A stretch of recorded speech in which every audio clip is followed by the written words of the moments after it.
Okay, everybody, welcome back. We will start our last session for today. But before we do that, I would like to make one announcement. It's connected to our previous session, the one on Algeria. There is a newly coming up book for Dr. Yahya Zubair. The book is The Politics of Algeria, Domestic Issues and International Relations. The book is going to be published by Routledge. I'm sure it's going to be a very interesting book. Dr. Zubair is sitting among us. Please, if you are interested, you can find Dr. Zubair. He'll tell you more about the book. It's going to be connected to the discussion in our previous session. This session, before you, this session is going to be about military politics and democratic transitions. We have 4 panelists with us. Dr. Jose, Dr. Rafael, Dr. Mohammed, and Dr. Shir. And for this session, we have Mr. Uwais Khan. Uwais is a senior research associate at the Center for Islam and Global Affairs here at Sabah ad-Din Zaim University. Uwais is a PhD candidate in Department of Religion at Syracuse University. He also served as a lecturer at Fatih Sultan Mehmed University. His dissertation explores the theological foundation of modern sovereignty and the ways Islamic political theory and practices can help to resolve problems in modern political theory. Uwais will introduce the panelists here and will take over. Uwais, it's yours. Welcome. I know this is what they call the nap zone.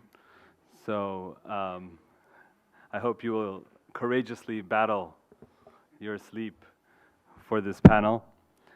In any case, we'll try to make it as exciting. I don't know if we can compete with Pakistan, but we'll try. Shahristani said that no blood had been spilled more than on the issue of imama in the history of Islamic peoples. And I think for Siga, we could say the same for Pakistan, I guess.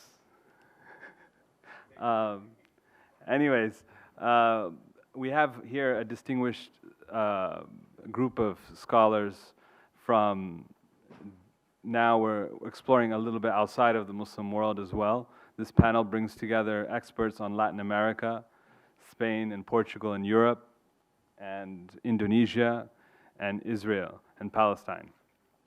These 4 panelists are going to talk about our main issue is the role of the military in democratic transitions, lessons learned, and all of them have expertise in their fields. The first panelist is Jose Javier Olivas Asuna. He comes from he's based out of Madrid. Is that correct? I think Madrid, right? I mean, you have such such a cosmopolitan biography. I don't know which one to say. Madrid, London.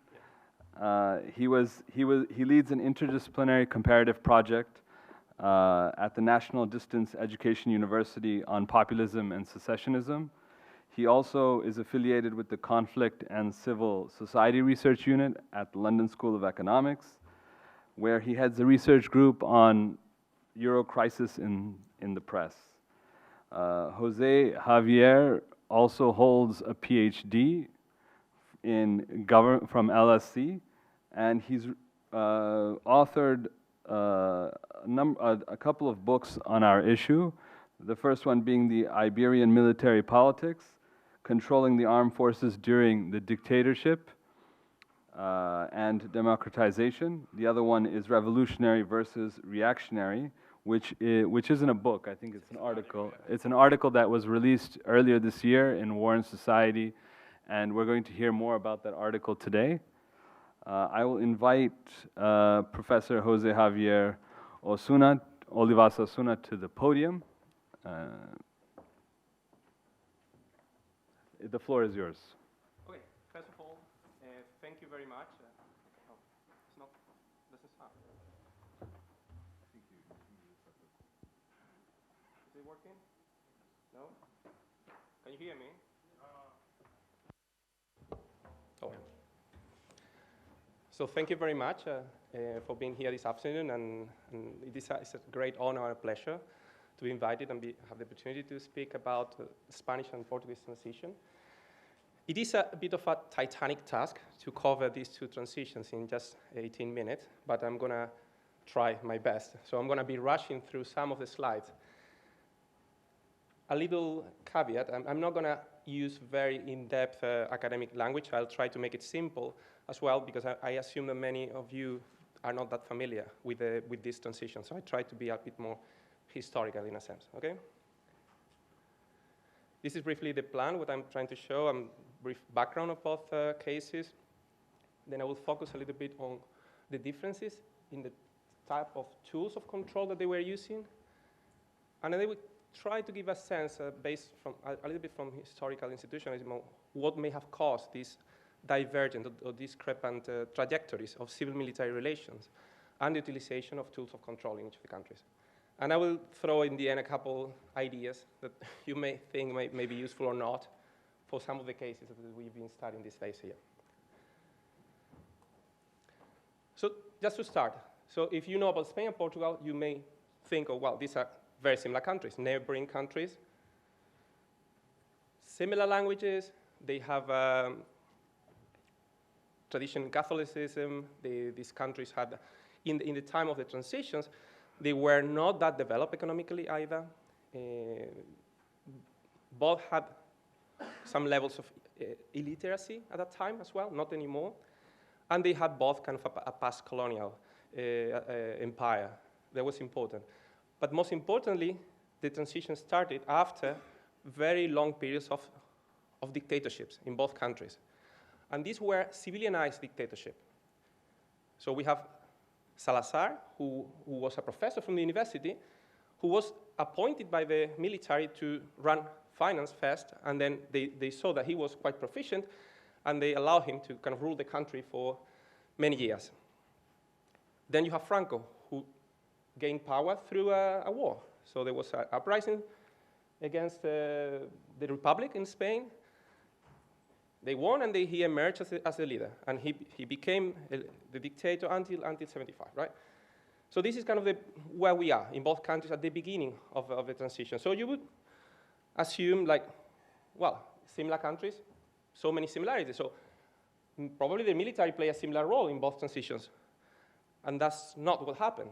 So this is kind of the puzzle here is why we have, on the one hand, we have a leftist liberal military in Portugal overthrowing the regime with a military coup, while in the other case, you have a transition that its trigger is initiated by people from within the regime after the death of Franco, and where you have the military actually trying to prevent the transition from succeeding and trying actually to reverse some of them to the previous authoritarian system. Okay, so this is why this is interesting. So big questions we should ask ourselves is like, so why Spanish transition was so successful in the end, right? So we talk about Spanish transition as being kind of an ideal, a model. There was a lot of literature on that in the 80s, in the 90s.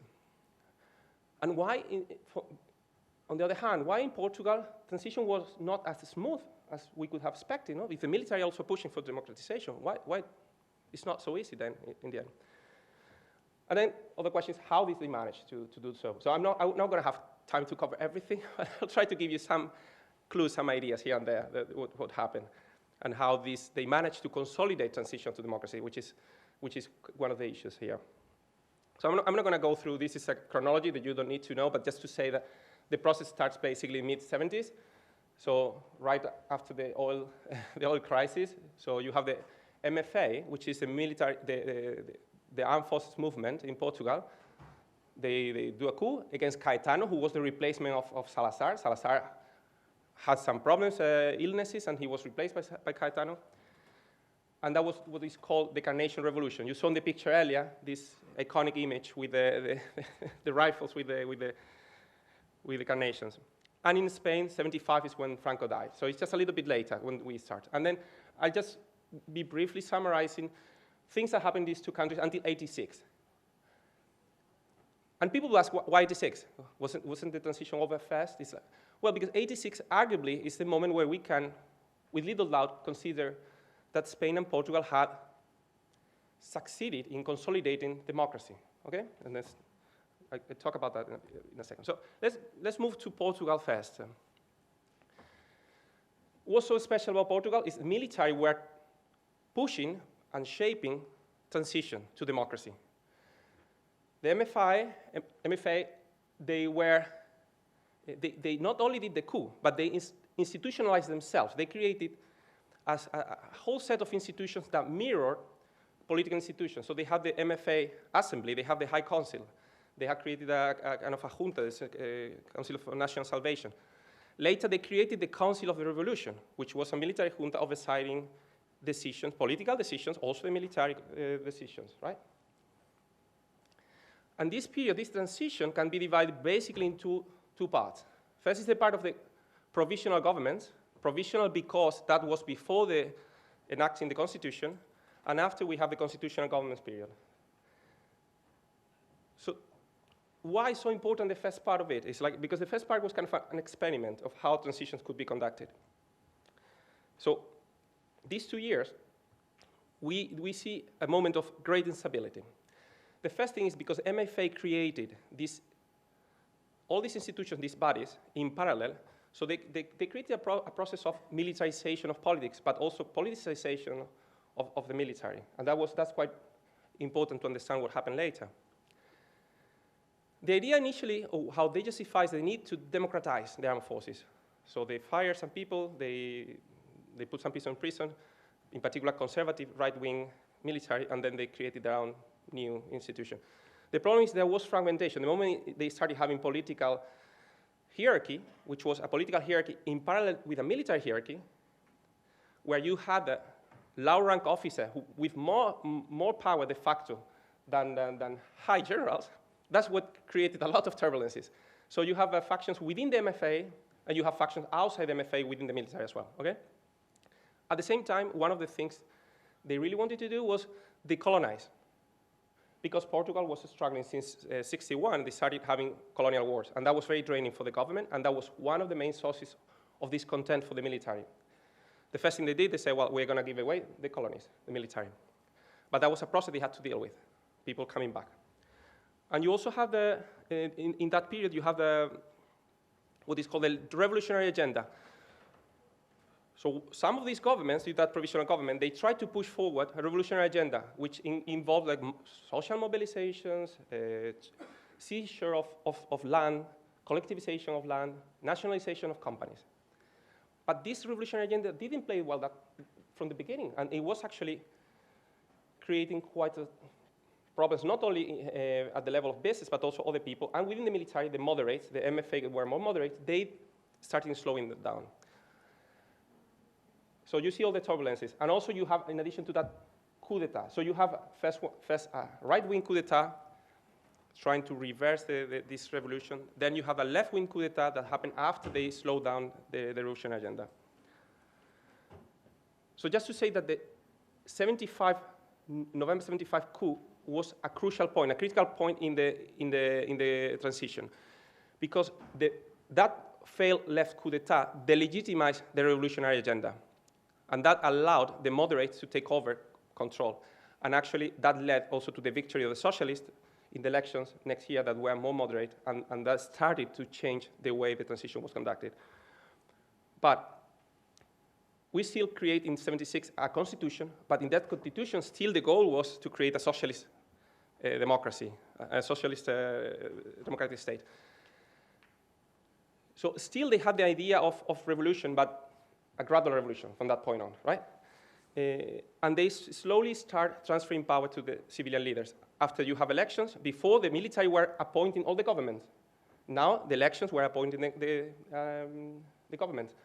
A military person was still the president. That was important. And the Council of the Revolution had the capacity, and this is important and problematic, had the capacity of veto any major political decision still after 76, okay? On the other hand, then you have this economic problem, turbulence again.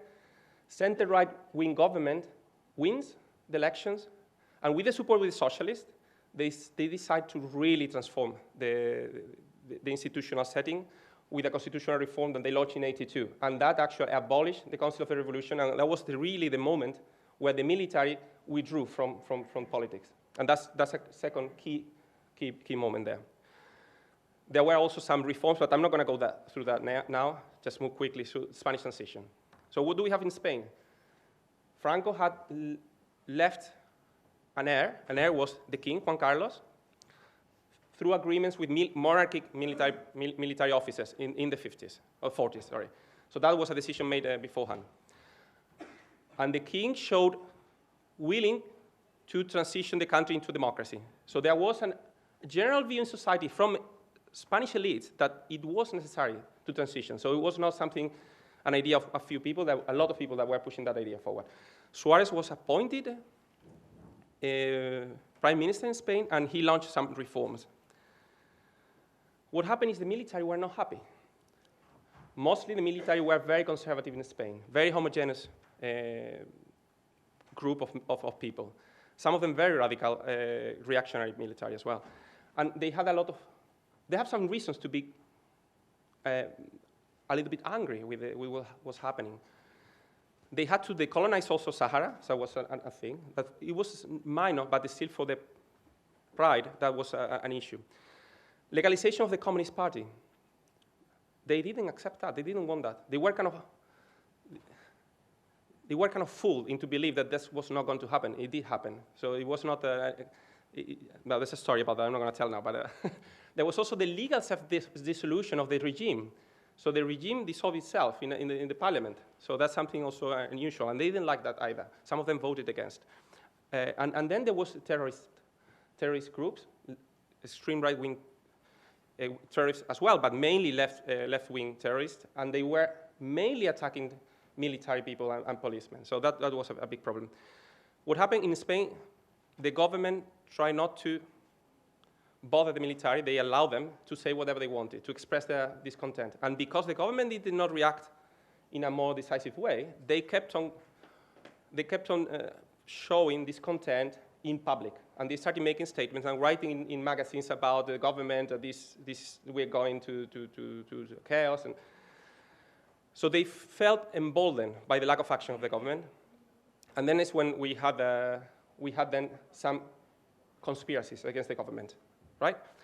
So you have Suarez, again, they also feel some economic problems in the country, problems to manage the military, he resigns. And the moment when they are appointing the replacement of Suarez is when we have the 81 coup d'etat, the one we saw in the picture, this very iconic image of Spain. So there's some military police enter the parliament and try to seize power. That's also a critical juncture in this process, because the failure of the coup showed, on the one hand, deep commitment of the King of Spain to democracy, because he participated in neutralizing the coup by calling key military people and saying, I'm not supporting this, even though I know you don't endorse democracy, if I'm your commander-in-chief, and you need to do as I say. And using that professional streak on the military, he managed to get obedience of people that were very much against democracy. Then we have in '82 another key moment. Spain joins NATO. And that's something that also started having the military thinking about other issues, not just politics, right? And at the same time, there's a landslide majority vote for the socialists. And that also showed that the society in Spain was not right-wing anymore, was much more progressive, and was not willing to accept a return to democracy, okay? So these are major factors. So what the socialists did is piecemeal approach. Let's go gradually. We are not going to convince them to become Democrats, but we need to ensure that they obey and they follow the chain of command. So we don't need your endorsement. We just need that you don't engage with that. And then I'm going to mention it a bit later. They started creating a regulatory body. They started clarifying rules to remove power from the military. For example, in justice, military justice was reformed. They unified their branches. They created coordination bodies. Okay? And they managed to change the nature of this content. So before they were military were focused so much on what happens in politics, into military were so much focusing on what's happening in the armed forces and what do we need to do in order to have a bright future as armed forces. With NATO, with now some growing investments on armament and things like that, okay? So what do we see now? I'm gonna go just in '86, both countries joined the European Economic Communities, and we can assume that the transition was consolidated. But let's go a little bit on type of tools of government that they were using. This is very, very brief, so I'm not going to go in detail. For example, in Portugal, things that they were using coercive power against military. So the first thing they did, they abolished a lot of institutions that were from the regime, but they created very similar ones, just with different political intent. So they were using special forces to neutralize some coup, and then other special forces to neutralize these special forces that have become politically active, and they were actually threatening the democracy. So what's a bit interesting, they even use sometimes civilians in mobilizations against some of the military. Trials, sanctions, so those type of things. Spain, minimal use coercive force. They knew that, yep. So minimal use of coercive force. Even during the 23rd of February, '81, this major coup, only a few policemen were set up to surround the parliament, but no, it was the military for themselves to accept and to control themselves. Non-coercive power, in Portugal, institutions, the idea first was to politicize the armed forces. So the idea was we politicize them, we made them Democrat, and they would just endorse democracy. But that ended up being creative fragmentation. It didn't work. Another thing they did is, like in Portugal, they tried to use a little bit services and appointments to key positions of personnel. But that didn't have very much of a relevance. It was more important in Spain, this organizational capacity of the state. So they created the ISAF, which is the institute of a social institute for the armed forces that provided health, housing. So that was ways to provide perks for the military. So they could feel like even if they would withdraw from politics, they still have a kind of a decent living, right? They stopped the provision of services in the jobs in the administration. That was one important thing. Before, a lot of military were working in companies, in armament companies, in other type of big corporations, but they stopped that. And then they created the bodies for coordination. And then they put on top of those bodies civilians. And so those were kind of major issues. They also promoted professionalism through training and education. Information, from the point of view of information, Portuguese, they use secret services. A proliferation, there were a lot of different secret services that were kind of replacing the dictatorial ones. They contributed a lot to do a lot of propaganda and censorship within the ranks, within the barracks. In Spain, that didn't happen. Spain didn't try to interfere. Actually, Portugal realized later that didn't work, and they abandoned. But they abandoned to the extent they didn't even have secret services. They closed those institutions. Spain, on the other hand, they had centralized secret services that worked very well to neutralize the plots. They actually managed to detect them, most of them, before they happened. And autonomy and tolerance. Spain, a lot of autonomy and tolerance at the beginning, very permissive with the governments, but then later they just changed that approach. They appointed liberal, they were still right-wing military, but liberal to high positions, and they also promoted the retirement. So they gave good packages to promote people leaving the old military from the war to leave. So I'm going to go very quickly. Money, they didn't have much money. They tried to reduce the size of the of the armed forces in order to be able to pay more. Still, the salaries were very, very bad, very, very low. So this is a key that a key tool, but they didn't really manage to get much out of it. Just very quickly, I'm going to run through this. Part of it is because of historical legacies, and this is important. This is something I won't have time to cover, but the legacy of the Civil War was fundamental because it set up a kind of self-reinforcing mechanics in terms of homogenization of the composition of the armed forces. They were very loyal to Franco, and because they didn't have money, they had to focus efforts onto the ideas, the values, the victories of the past, rather than on the poor situation they were. So shifting focus from professionalism to that. And in Portugal, was the opposite.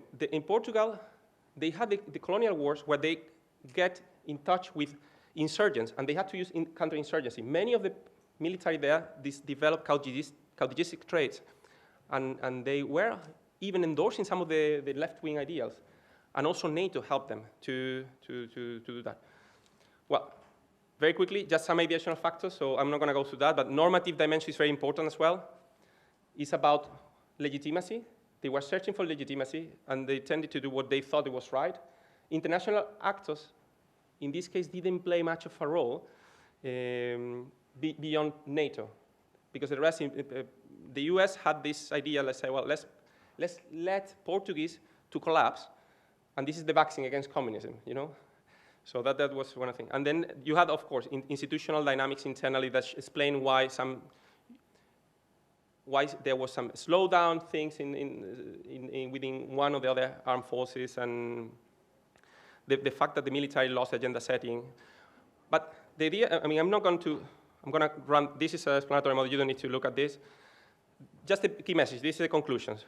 So the difference in composition of the armed forces that was very much the result of the past. That was key in showing why there were certain tools of control were legitimate or they were available to use. So you cannot use any kind of tool of control with any army. It depends on the conditions. You need to adapt your tools of control to the situation, right? So as I said, different type of tools of control. The coup in 82, in 81 in Spain, crucial, in Portugal 75. You need to take advantage of these kind of critical moments to launch reforms, and hopefully you get also support of civilians by voting and by the support of civilian society if you have some, because this is also very important. And just a last idea, so it's when we try to think about democratization, we think, oh, well, we need to install some new reforms and just to put the right actors in the right places. And that's probably a necessary condition to have the right institutions, the right people. But you need to think as well that you need to cope with the legacies of the past in different ways. So it can be ideational legacies in terms of normative, what's legitimate to do, what's appropriate to do or not. And that's something you need to take into consideration. And also make sure that you take advantage of the political momentum to support any kind of reform that you need to do in your country. And that's it. I think I went a little bit over time. Thank you very much. Sorry for... Just one thing is like, okay, this is propaganda. This is the book. The thing is like, if you want to know a bit more in detail, in particular for students, about the framework and how I operationalize that, I can send you a PDF. So if anyone's interested. No. It's very expensive. So I will send you don't tell Palgrave. I will send you a PDF copy. Thank you very much.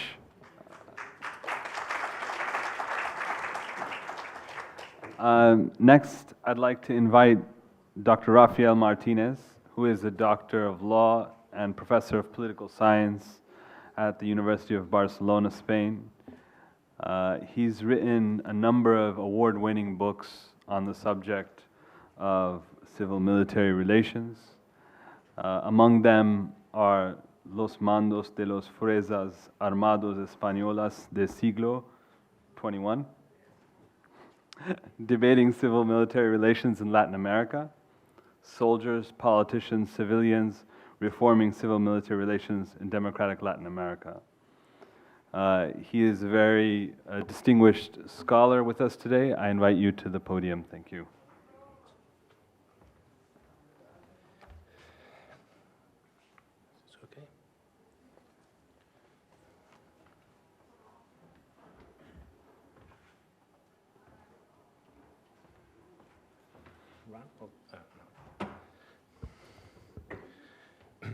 Well, thank you very much for the SIGA, and especially to his director, Sami Al-Arain, for the invitation to this interesting event.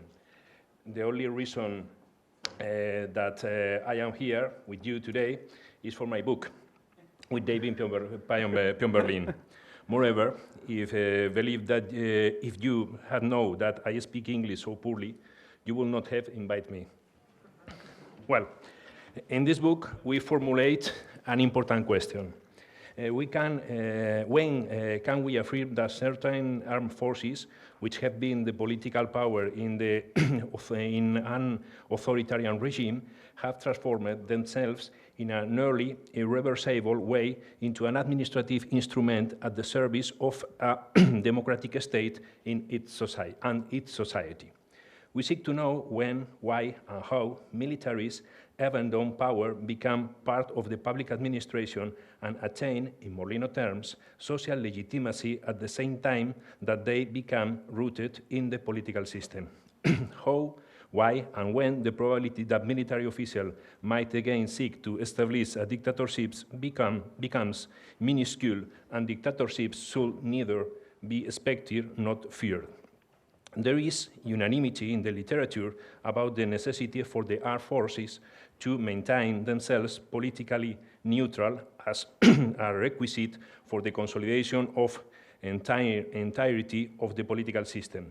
There is nothing in the literature that contains the two words to each other or that makes precise what the socio-political condition must be and which evolution and reform must be made in civil-military relation in order that armed forces may become subordinated and democratically consolidated. For this purpose, we made an ambitious framework and analyzed 4 cases: Argentina, Brazil, Chile, and Uruguay.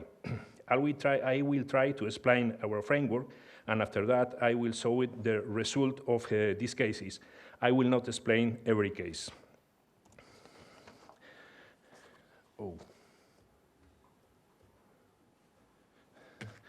The transition and the posterior consolidation are a sequential itinerary when traveling toward democracy. As can be seen in the figure, the one-way route to follow from authoritarianism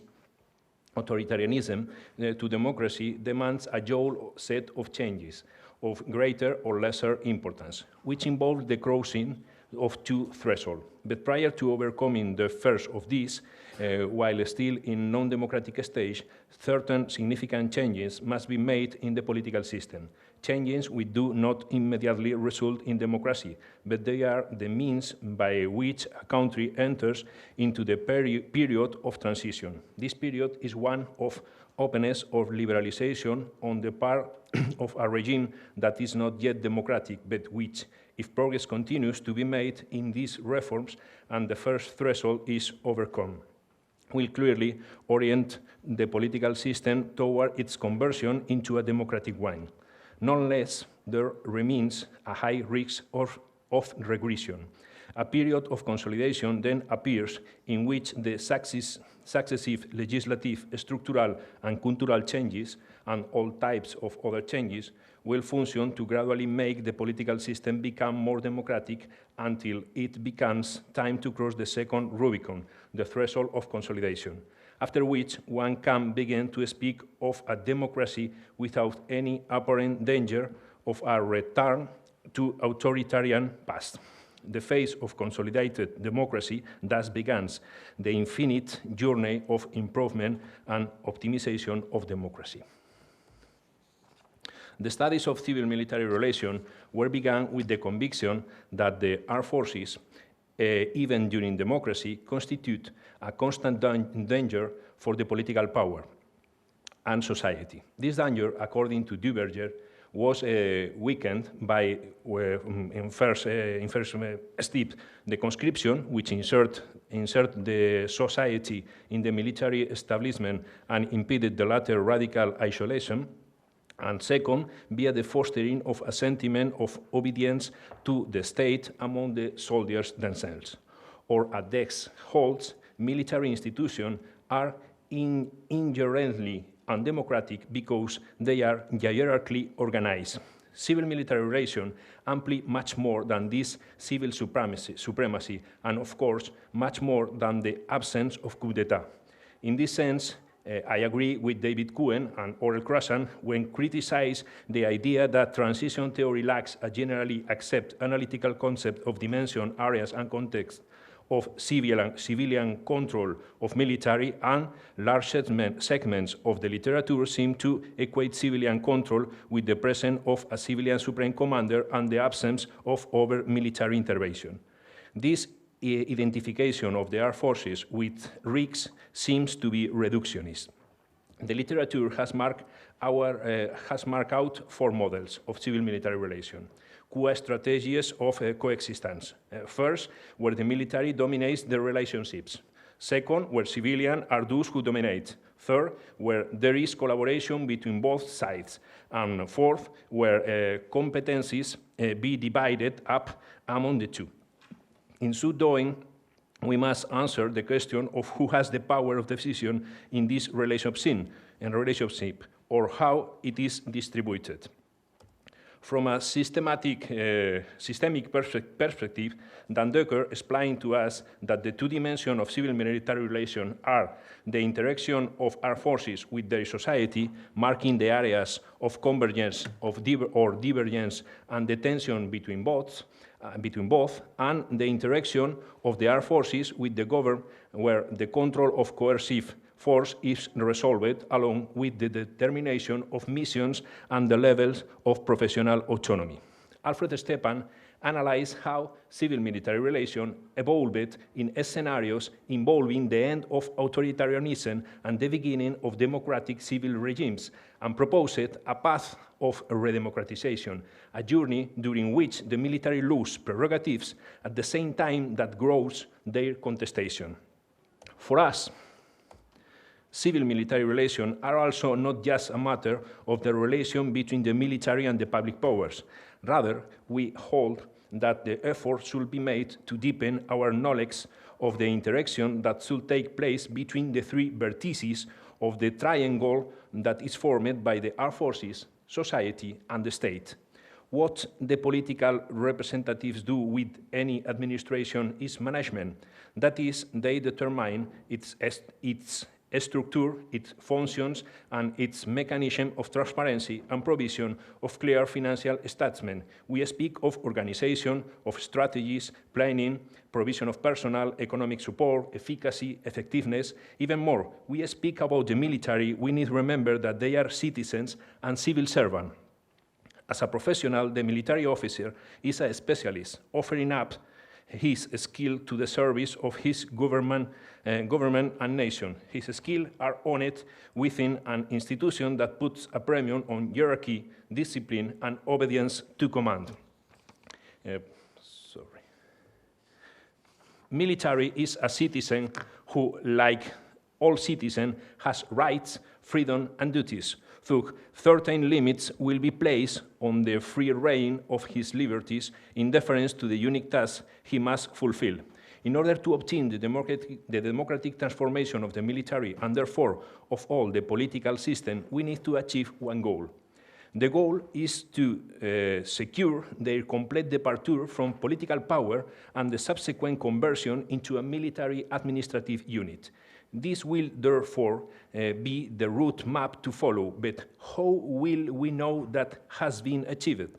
What indicators should we look out for? I consider the military officer as a professional and will refer to 3 variables: civil supremacy, military neutrality, and civilinization of the military. Lastly, thinking of the soldier as one more citizen of the country, the final variable be the existence of a civil culture among the military. And these 4 variables have a lot of concrete actions to do in. It's similar to the Narcisse-Serra theory approximation. So, our holistic framework, if everything that we have just spoken of is attained by an administration, it is obvious that it will be legitimized and socially anchor. And we will speaking of an entity in a consolidated democracy. When the public administration in question is the military, when we think of which are the macro goals and that must be integrated in the two spheres of relationship that the military has with, with its society and with the institution of government of its state, we think in 6 macro goals. 3 respond to the objectives that the state requires to the armed forces: reduce military power, devising a new legal framework, building defense institution. One is born of the demands that society requires the armed forces to comply with their interaction with the state and society, converging in values, and 2 that arise in institutional and societal interaction, generate defense and military knowledge and effectiveness. As so in the table, the 6 macros are disaggregated in near 30 dimensions in all, and every dimension and progress and tracked as an assessed, it's impossible to read this, of every dimension in known, little, moderate, and substantial. By example, reduce military power, components, external defense, known, military control defense in its entirely. Little, military control defense accepts civil institutional structure without real power. Moderate, military and civil sphere of influence are more evenly distributed in defense. Substantial, civilians control and led on defense with military participation. Police reflect priorities of government and military autonomy fixed by government, but in every case. So, overlying this assessment is a second one. We want to situate these incremental gains within the context of movement from transition. Transition is black, to consolidation, gray, and consolidated system, white. This gives us a clearer sense of how well civil-military relation is advancing with respect to the larger political system and its evolution from authoritarian to full-fledged democratic rule. Benchmarks for each dimension do not map onto the 3 phases in precisely the same way. For some dimension, a smaller step will suffice to achieve threshold-like changes. Other dimensions will require giant leaps. There will likely be easier transformation across the threshold for some dimension than others. The integration of both measurements, progress of civil-military relation dimension, and intensity of democratization will generate a table that, after tamely measuring each dimension, will allow us to easily visualize where a country is. Simply put crosses in the different boxes after measure each variable. It's logic. Focusing on the evolution of the 6 objectives in our 4 cases, we observe that Argentina is the country with the highest level of civil-military relation development. Brazil is the less developed, so for that Bolsonaro is not a surprise. C, the reduction of military power and the creation of a legal framework are the most developed goal. So the developing focused at the beginning in the more formal goals, but with that is not enough to talk about democratic consolidated civil-military relation.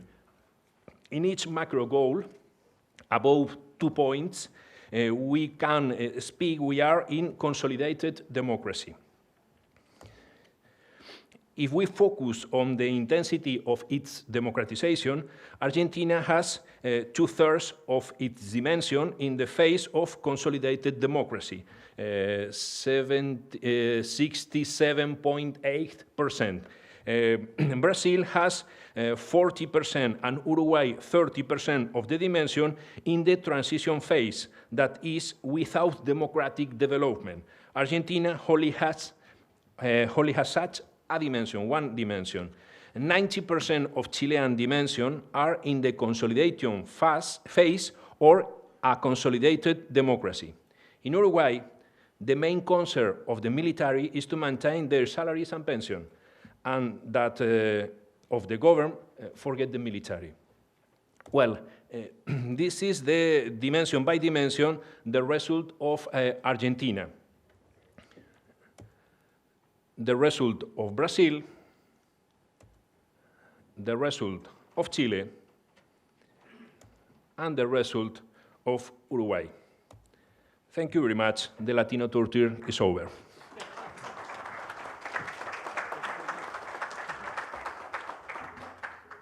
Thank you very much, Dr. Martinez. Our next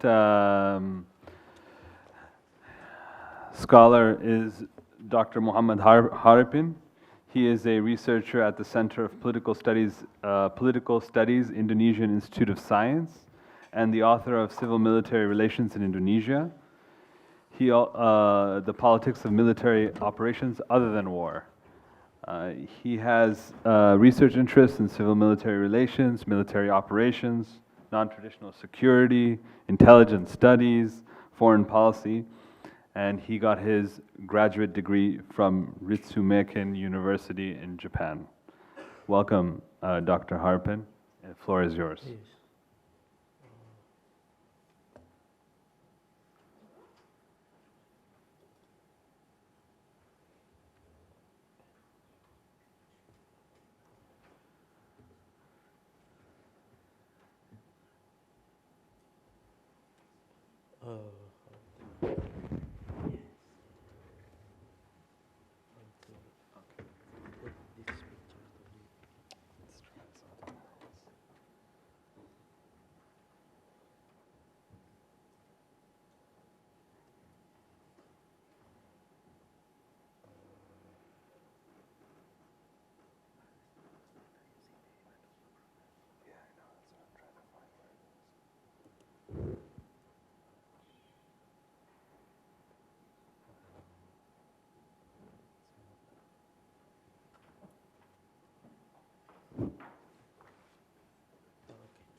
This is fine?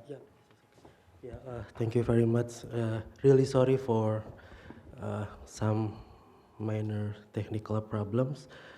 Everyone is already promoting his book, but since Mr. Uwe has already mentioned my my recent book on civil military relations in Indonesia, so I do not have to discuss it further.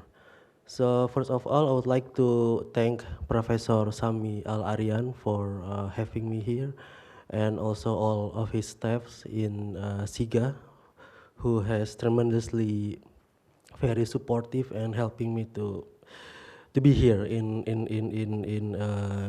this campus and in Istanbul. So yes, my presentation is about Indonesia, the CMR, in the past 20 years. So before I proceed with my core argument, I would like to provide some background about Indonesian politics and Indonesian security. So first of all, maybe many of you remember that Indonesia used to be under the authoritarian rules. We had President Suharto, or what we call, he was the leader of New Order regime, so from 1966 until 1998. And then in 1997-98, there was economic crisis, not only in Indonesia, but also spreading in Southeast Asia, and that ignited the political crisis. From economic crisis evolved into political crisis that pushed the President Suharto to step down. And then, at that time, during the authoritarian period, the military, or ABRI, we call it in Indonesia, used to be a really hegemonic actor. So they controlled not only political institution, but of course the economic and social cultural sector as well. But once democratization kicked in, Indonesia began to manage the military institutions based on democratic principle. For instance, we are trying to impose some degree of civilian oversight, and what is it? The civilian control and civilian oversight. Okay, so we move on to the structure of my presentation here. So please focus on the green boxes. So this is the logic of my presentation here. So first of all, we have this, of course, two prominent actors, the civilian community, but I will focus on the elected executives, the presidents who Indonesia applies a presidentialism. And then on the other side, we have the Indonesian military, particularly the army, the most powerful in terms of political power and number of personnel, units, weapon system, and etc. So we have this different development in these two sectors. On one side, we have this regular peaceful political succession, if we can call it like that. So we already have 5 national elections from 1999 until April 2019, this year. And also we have a local election numerous times from 2005 until last year, 2018. So, but on the other side, we also see that the military in the post-authoritarian setting remains consolidated, and then their corporate interests also remain solid, undisturbed. So why is that the case? Why the military seems to be powerful, not explicitly or not in the forefront, but they remain the highly influential political actor in Indonesia. So the first problem is because the partial reform that was implemented during the early years of democratization. So from 1999 until 2004, we have various regulations on security sector. For instance, we have the law on national defense, law on national police, and then law on national armed forces, etc. But the implementation is another issue. And then we also see the remnants, the authoritarian legacy which still exists until nowadays, what we call the territorial command. So this is basically the army command unit all over the archipelago of Indonesia. So from the provincial level and to rural level, we have army units. So this territorial command used to be the political machine for President Suharto in suppressing the dissidents and in conducting business affairs as well. And this unit or these structures remains up until now.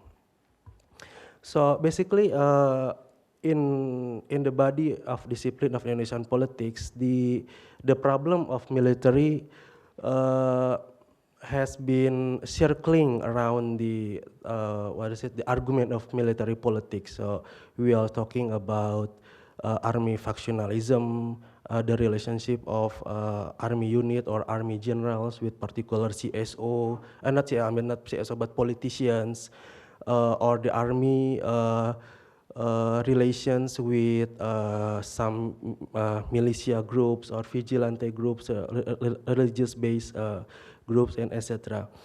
What I'm trying to do now is my ongoing project is to trying the military dynamics through their own eyes. I mean, I would like to unfold the relationship of military politics and the threat perception of the military actor.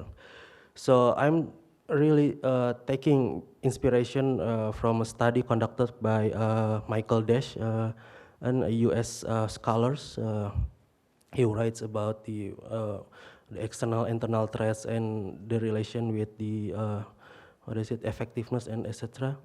And also I'm taking inspiration from the study of Alfred Stepan, Huntington, and etc. So what I do recently is I'm taking similar approach with Professor Akilsa. So many interviews with officers, active or retired officers, talking with them about the national security, about what their view on politics, on democracy, human rights, and etc. And I also dive into the many documents, open documents, or there are also some secret documents, closed documents. But mostly we already have 3 defense white papers published in 2003, 2008, and 2015. So it tells a lot about the Indonesian military outlook on various strategic issues. And then, of course, official pieces or op-eds written by army generals or some high-ranking officers.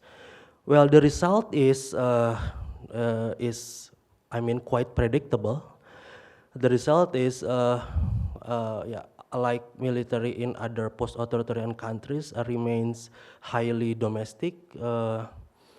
They are really digging into domestic-oriented missions. But the next question is, what does it affect or influence their civil military relation, their relations with the civilian authorities?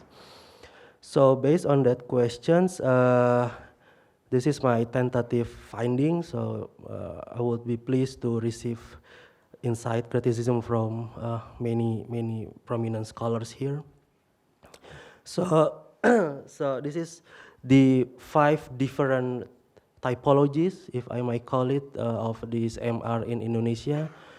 During the early years of democratic transition of President Habibie, who passed away several weeks ago, this is what I call the transition type. And then the second president in post-authoritarian order is President Abdul Rahman Wahid, or commonly known as Gus Dur, which is the type of CMR is conflictual. And then Megawati Soekarno Putri, or Megawati, the daughter of Indonesian first president Soekarno. And then the 4th president is Susilo Bambang Yudhoyono, or SBY. So he got elected 2 times, 2004, 2009, and then 2009 and 2014. The type of relation is compromise. And then the latest is our president, Joko Widodo, or we can call him Jokowi. And the type of relation is compromise leading to regression. So I will explore, I will elaborate about this finding. So the transition.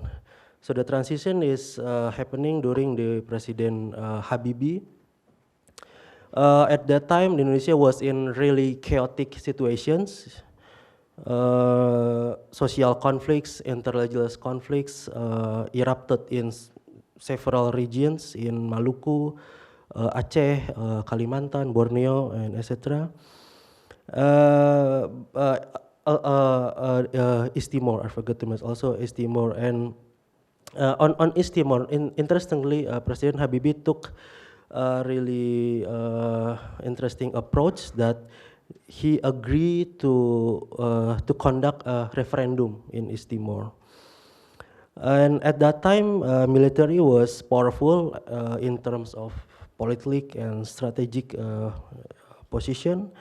And given this turbulence in domestic level, military was able to mobilizing the troops without a public consultation with Habibie or parliament. And yeah, the personnel were deployed in the conflict regions quite easily. And then during the second type conflicts is happening during the Abdurrahman Wahid presidency. He was the first democratic elected president in post-authoritarian Indonesia, because Habibie was the Suharto vice president, and then when Suharto stepped down, he gave the mandate to Habibie, so there is no election. But Gus Dur or Wahid was elected by the member of parliament in 1999. But he was impeached in 2001. The reason is because he was attempting to introduce or initiate reform within the military. For instance, he tried to abolish the territorial command that I mentioned earlier. Of course, the military was unhappy with that plan, and at that time as well, military had the military the military camp within the parliament, both in national and parliament and local level. So at that time, military was of course a veto player in the decision-making process within the legislative body, and they agreed to to push the military, push the president out of office. And then also this initial initiative from Wahid had bad consequences for the military reform agenda, because rather than depoliticizing the military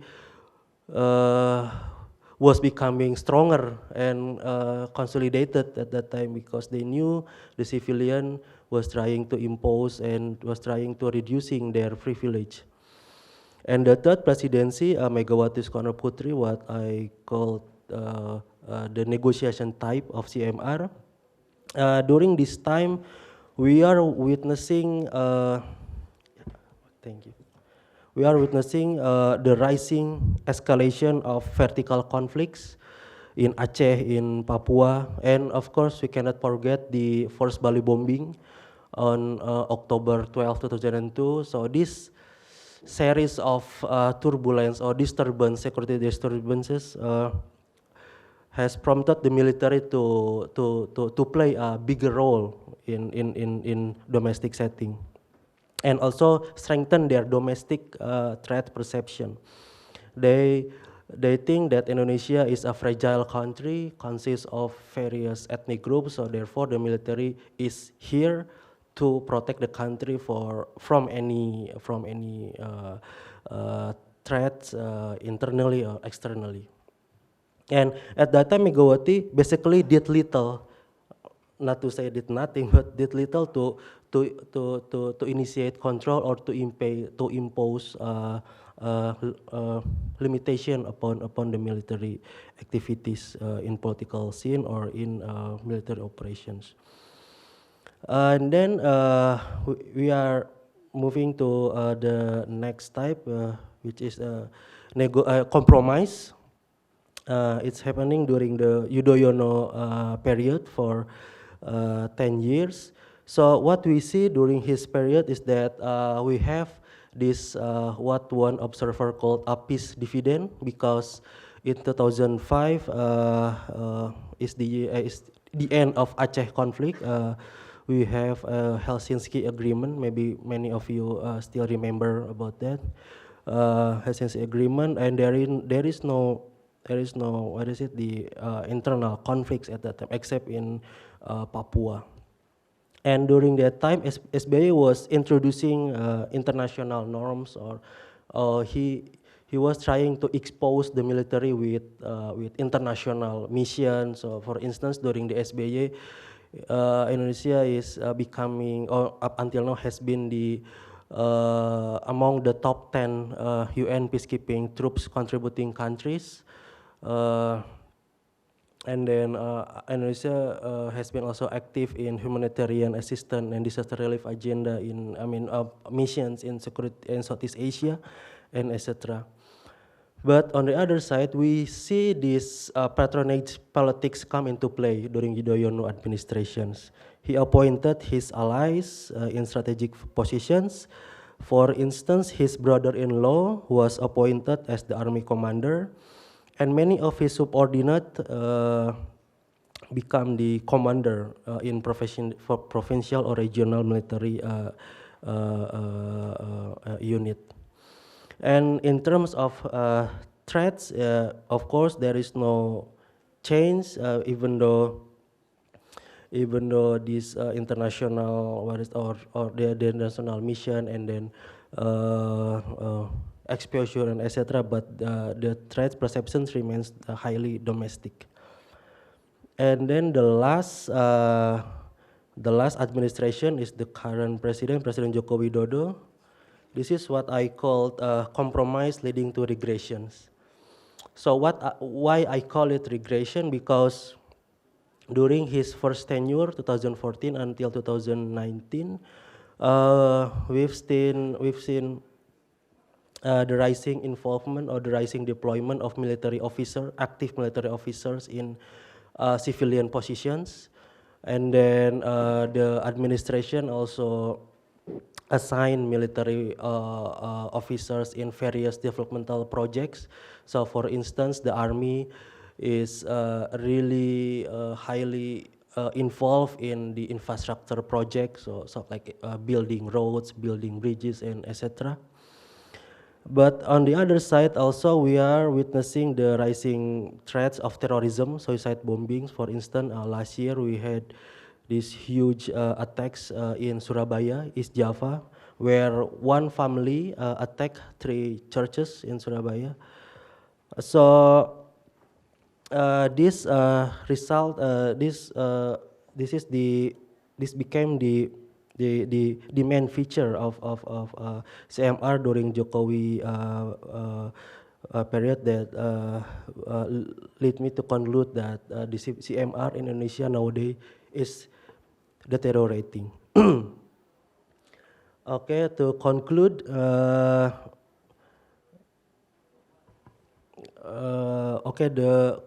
to conclude my presentation is that I would like to emphasize the inward-looking and domestic-oriented threat perception of Indonesian military. So even though democratization has been running for 20 years in Indonesia, we remain see that the military is only moving a little from its initial position during the authoritarian regimes. Their perspective, their point of view about security, about national outlook is highly domestic, and then it influenced the CMR in general. So the civil military relation in Indonesia in current period is I think is really deep problematic situations. And this is not my task to predict or to provide insight of what will going on in the future, but let's see what our presidents Joko Widodo and the military will do in the next year. Thank you very much for your attention.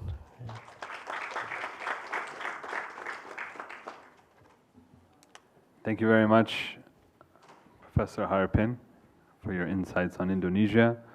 I would like to call up our last panelist, Dr.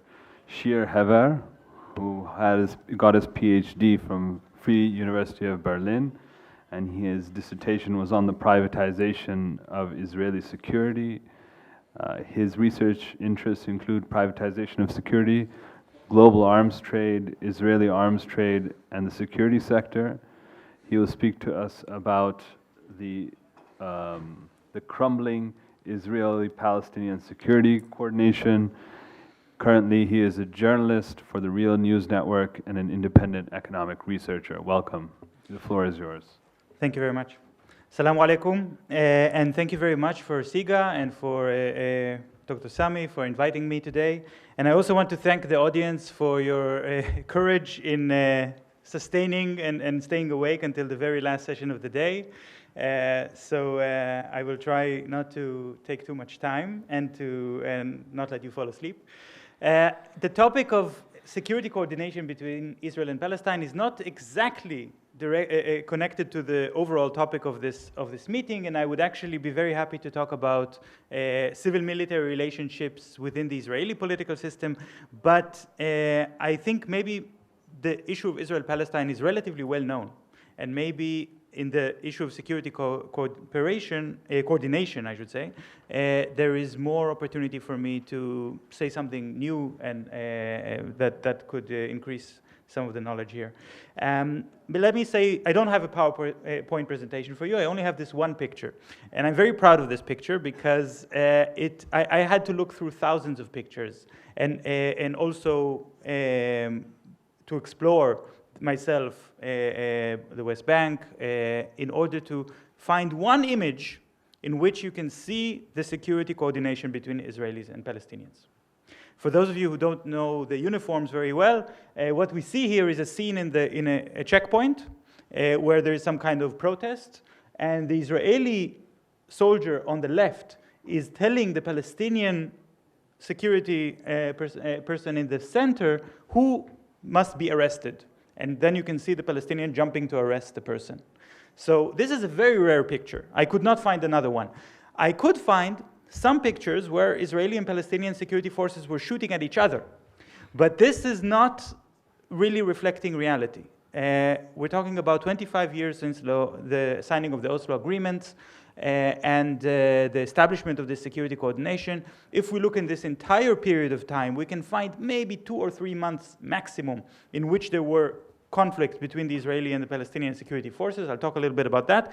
But the rest of the time, there is coordination happening. It's just done very quietly. And it's done in a very clever way that the Palestinians and Israelis will not appear in the same frame of the camera.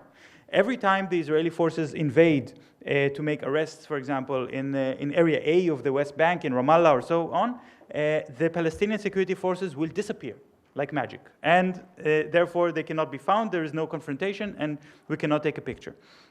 Okay. Let me start a little bit with what is the security coordination, a little bit of history. We're starting with the Oslo agreements, like I mentioned, which were negotiated over a long period of time. It's a very long text, more than 1,000 pages. And in that text, if you read it, it doesn't look like a peace agreement. It looks like a contract. And to use the theory of principal agent theory, it's very clear who is the principal, who is the agent. The Israeli government is the principal. The Palestinian Authority is undertaking a project on behalf of the Israeli government. And most of the text in this more than 1,000 pages of agreements is about how the Palestinians are going to make sure there will be security for the Israeli side. And then it starts to read like a normal privatization contract. Privatization of security. When you, I've read several privatization contracts, and where you have a clear distinction of who has what responsibilities. One of the things that really jumps to you when you know how these contracts look like, what you're looking for, is the so-called step-in clause. A step-in clause, which you will see in most privatization contracts, is a clause whereby the principal, the government, can say, we are not happy with what the agent has been doing, we are now going to step in and take over. So if, for example, a private company is taking over a hospital or an infrastructure project, a road, a power plant, as a part of privatization contract, there would usually be a step in. The government can say the company is not doing its job, we are going to take over the project and manage it directly. In the context of the Oslo agreements, there is a step-in clause, and it's called the hot pursuit clause. Hot pursuit means that if there is a situation in which the Israeli military says, we need to chase somebody, a terrorist, yeah, according to their definitions, and there is no time to negotiate with the Palestinians and to make sure that the Palestinian security forces will come and arrest that person in their area of jurisdiction, then the Israeli army can go into Area A, Area A defined as the area in which the Palestinians have security jurisdiction, or into the middle of the Gaza Strip, which was also defined as Area A, and make the arrest themselves. Over the years, we've seen that this idea of a hot pursuit has been a very common term that was used by the Israeli military very frequently, and it's happening all the time, even when they want to raid in the middle of the night to confiscate computers from some kind of human rights NGO. This is called a hot pursuit. They could have, of course, asked the Palestinian security forces to do it for them, but I think there are many reasons why they don't ask them. Okay, so also I want to say something about colonialism, because I think this is also an appropriate theoretical framework for us to discuss this. We've heard in the last 2 days talks about countries that are post-colonial, so colonies that have gained their independence, whether it's, for example, Pakistan or Algeria. I've also heard about countries that have lost their colonies, like Spain and Portugal. But here we're talking about a situation where colonialism continues. And there is a lot of writing that talks about how colonialism functions, and then the idea of security coordination is framed in this literature by scholars such as Ilan Pape, Nadia Nasser-Nejab, Omar Jabari, Salamanca, and many others, as a tool for colonial domination, a tool that allows the Israeli government to continue to extend its colonial rule over Palestinian territory through this security cooperation. I think it's the most clear from the quote from Yitzhak Rabin, who was the prime minister of Israel at the time, who tried to explain to his own cabinet why security coordination is so important, why do we need a Palestinian Authority, and he said, we need somebody to take care of this territory without the interference of the High Court and without the interference of B'Tselem. B'Tselem is a very famous human rights organization in Israel that criticizes the Israeli military. So Rabin was saying, somebody has to do the dirty job for us. That would be the Palestinian Authority. From his point of view, it's very clear what he wanted to achieve and also for what purpose. He wanted to extricate the Israeli military from its colonial policing role in order to make the Israeli military ready for a conventional war, which is what he preferred that the military will do. He failed, but that's not our topic for today. But what we can see that as a result of those agreements, the Palestinian security forces grew very rapidly. International funding started to flow in, mainly from the United States, which specifically for the security budget of the Palestinian Authority.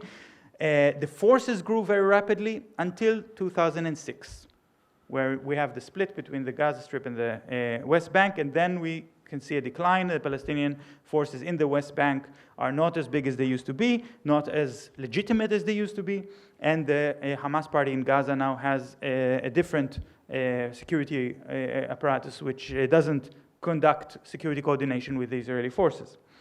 Now I want to move to the contradictions in the security coordination, because the title of this talk is the crumbling security coordination. And I think if we're talking about coordination between occupier and occupied, then the question really is, how is it even existing for one day? Why should the occupied agree to coordination? I think it's clear enough from what I said so far what is the reason that the Israeli side wanted it. Yitzhak Rabin wanted it. But from the Palestinian side, it's not so clear. But I think we need to understand that as well.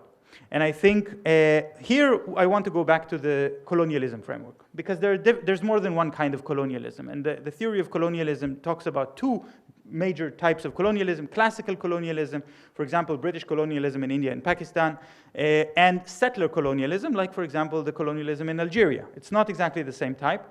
And the literature on colonialism in Israel-Palestine is almost unified, almost homogeneous, by saying that this is a case of settler colonialism.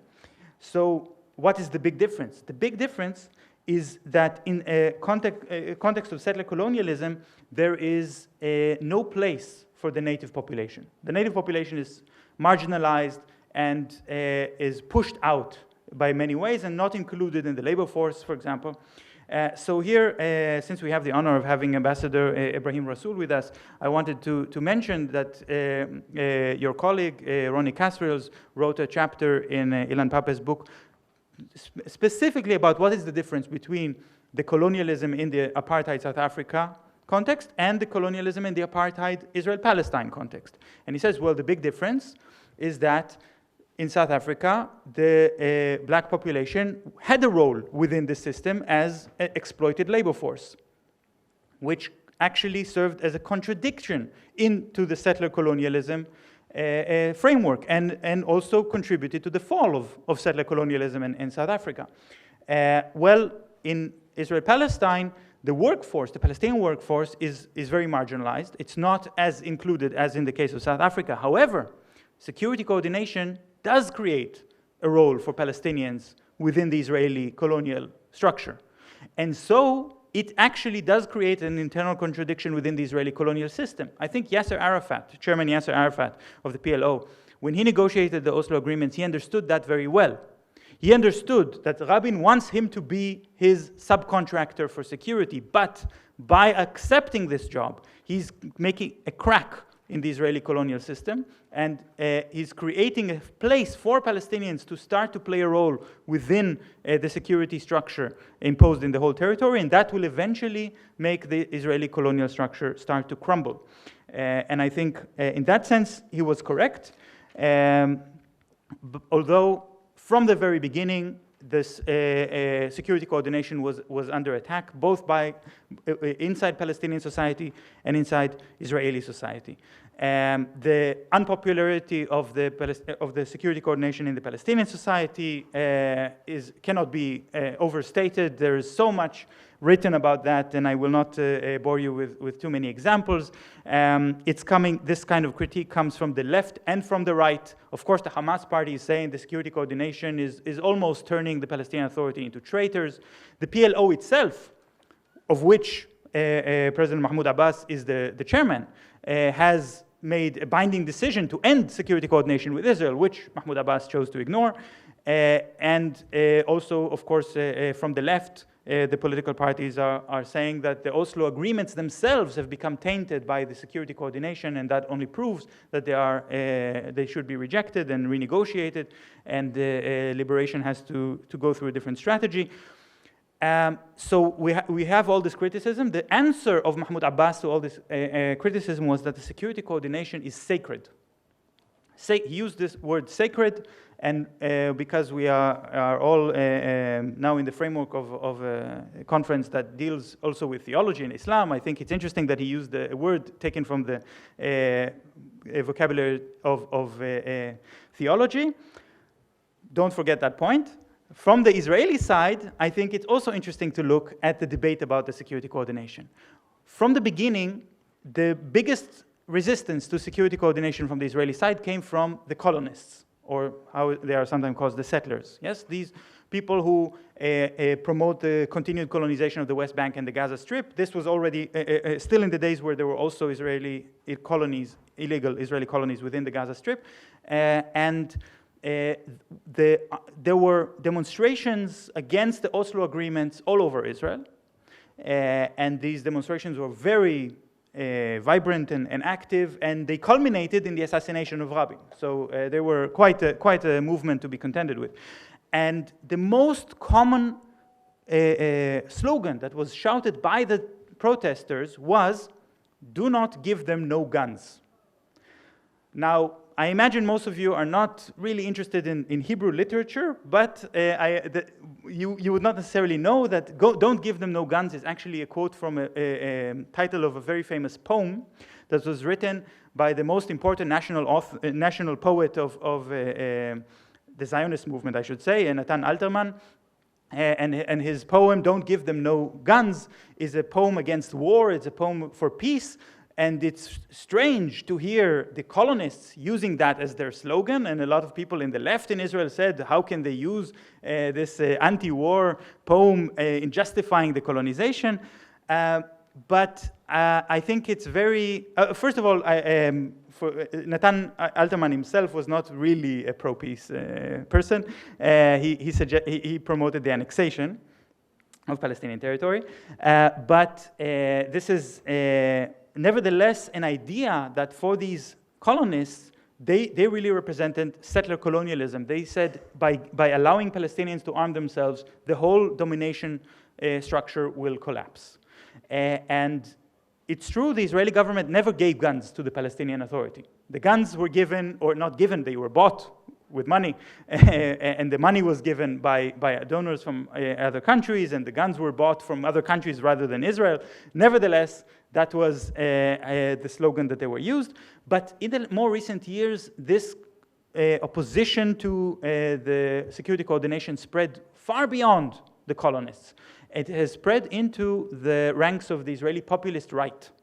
The populist right is not representing just the colonists, but also representing, for example, Benjamin Netanyahu, the prime minister. And now we start to see that the Israeli security elite, and here I'm referring very briefly to the elite theory of C. Wright Mills, for example, that talks about different elite groups and the struggle between them in order to understand how policy is formulated.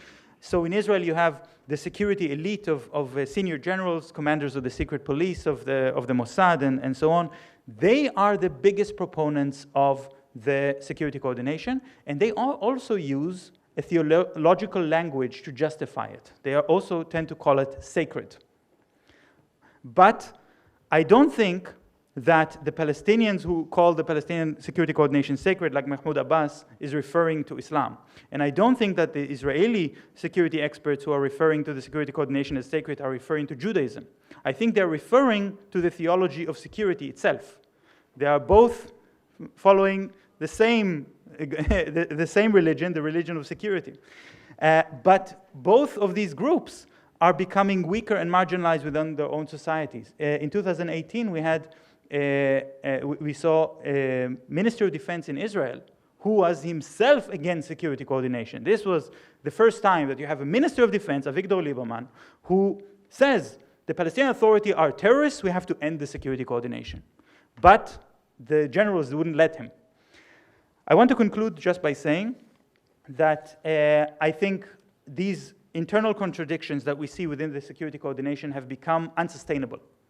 In two cases, we've seen a direct confrontation between the Palestinian security forces and the Israeli security forces in 1996 and in 2000.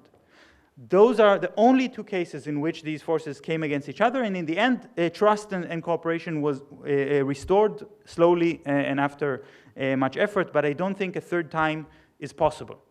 And I think now that we see a financial crisis of the Palestinian Authority, which is a result of many factors, and I don't have time to go into them, and we see a social and political collapse within the Israeli side, which no longer is able to sustain a kind of rational policy in which the security elites can dictate security policy, but instead you see populist politicians dictating security policy instead and pushing aside the security experts. That means that the security coordination doesn't have a future. It doesn't have a majority support neither in the Israeli nor in the Palestinian societies. And without it, I also think that the entire mechanism of the occupation is unsustainable. Without security coordination, the Israeli military will be in a position where they have to go into the cities and start to manage the schools and the hospitals. They're not going to do that. Instead, what is going to happen is a collapse of this kind of colonial regime. And that is something that makes me at least optimistic, but only if you agree with me. Thank you very much. Thank you very much. Thank you for all of our panelists for their great insights. I will take a little bit of my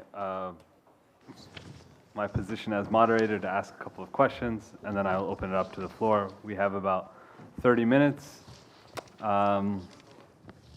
We have an hour. Oh wow, we did well. Okay, we have an hour, so I have time to ask my questions. Let me begin by saying that I come from a family that is Indian by origin, Muslim Indian. I grew up in the States. I live in Turkey, and I have Afghani blood. So that makes me a very confused person. But it does give me the ability to ask good questions. So I have that. I can't give good answers, but I can get good questions out of that. So let me begin first by trying to, I'll start with Professor Jose Javier's talk. One thing that jumped out from your talk to me was the way that the king played this very crucial role in Spain. And why that strikes me, and so I'm going to ask all of you, because you know, some of these papers didn't have to do with the Muslim world, but I'm going to ask you to be a little comparative. So why that jumps out to me is because, you know, what are deemed the counter-revolutionary forces in the Muslim world are monarchies, right? But in Spain's case, it seems like the monarchy, the existence of the monarchy was the exact institution that was able to rein in the military. So I wonder, is there any potential for monarchy in the transition from an authoritarian regime to democracy? And then also what was interesting was in the Portugal case, it seemed like the army kind of, and maybe I'm not so familiar with the history, so you can correct me. But what I got from your talk was that there was a leftist coup and then there was a rightist coup. So again, the question is there a role for the military also in this transition to civil, like from military to civil? I mean, those two things really jumped out to me. For Dr. Martinez, your framework was very comprehensive, and I think that we could push that all the way out to like not just the 4 countries that you examined, but we could also do Western Asia, we could do East Asia, we could do the whole world with the framework that you proposed. I mean, obviously we would have to debate the theoretical framework, but it seemed pretty comprehensive in the way that you mapped it out. Here's my question: is that the #1 country by your results is Argentina, but then we also know that Argentina came under a heavy neoliberal kind of reform project, you know, with the Washington Consensus and all of this intervention of America into Argentina's economy. Here's my question, is that does the transition to civil government actually secure the freedom of the people when we think about, and now we're talking about democratization, does it achieve democratization in the framework of neoliberal, like capital interventions?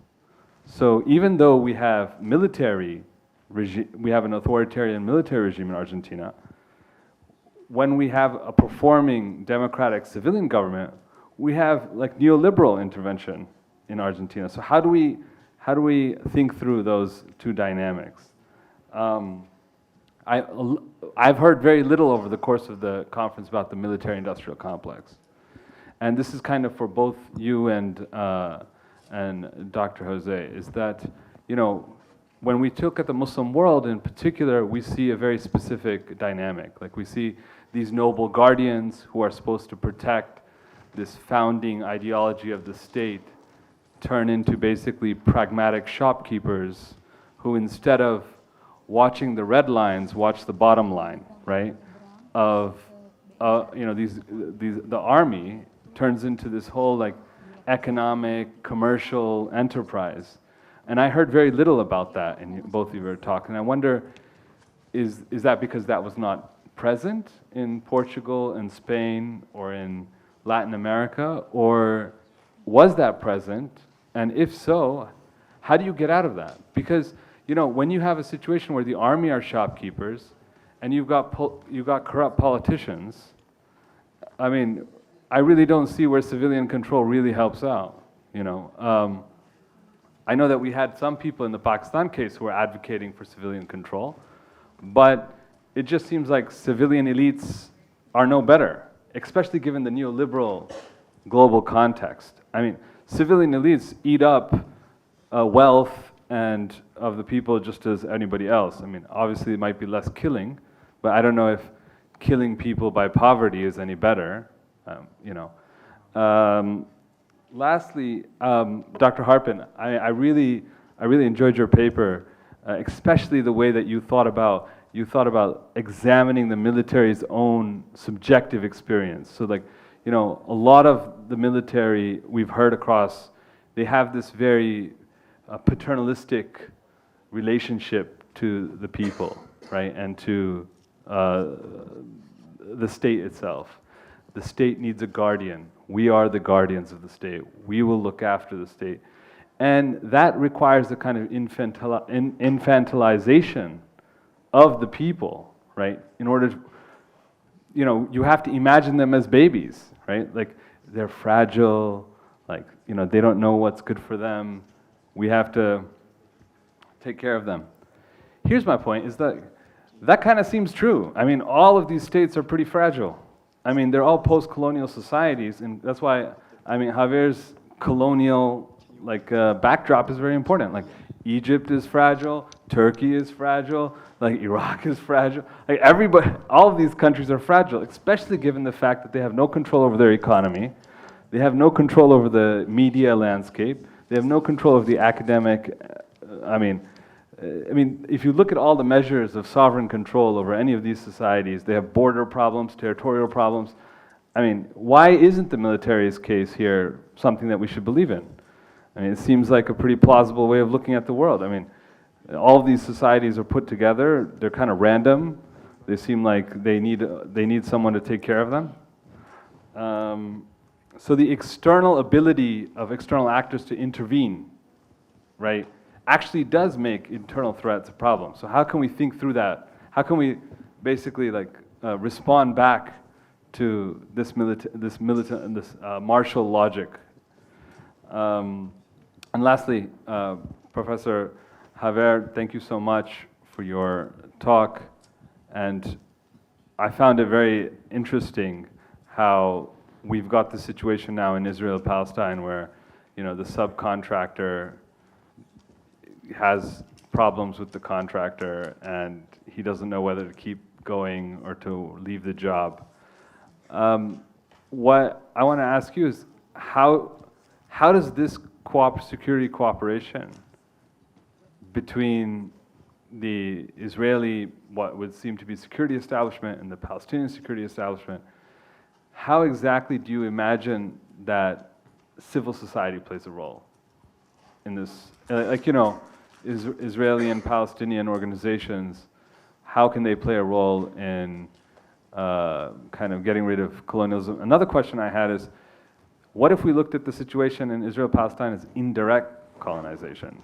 So settler colonialism is obviously well established in the literature, but in places like India and Pakistan, we had indirect colonization. Sometimes I think in the modern 21st century, especially the way the Americans do their colonial bidding, they have this third world, comprador class, taking care of their dirty business in places outside of the metropole. So I'd like to hear about those.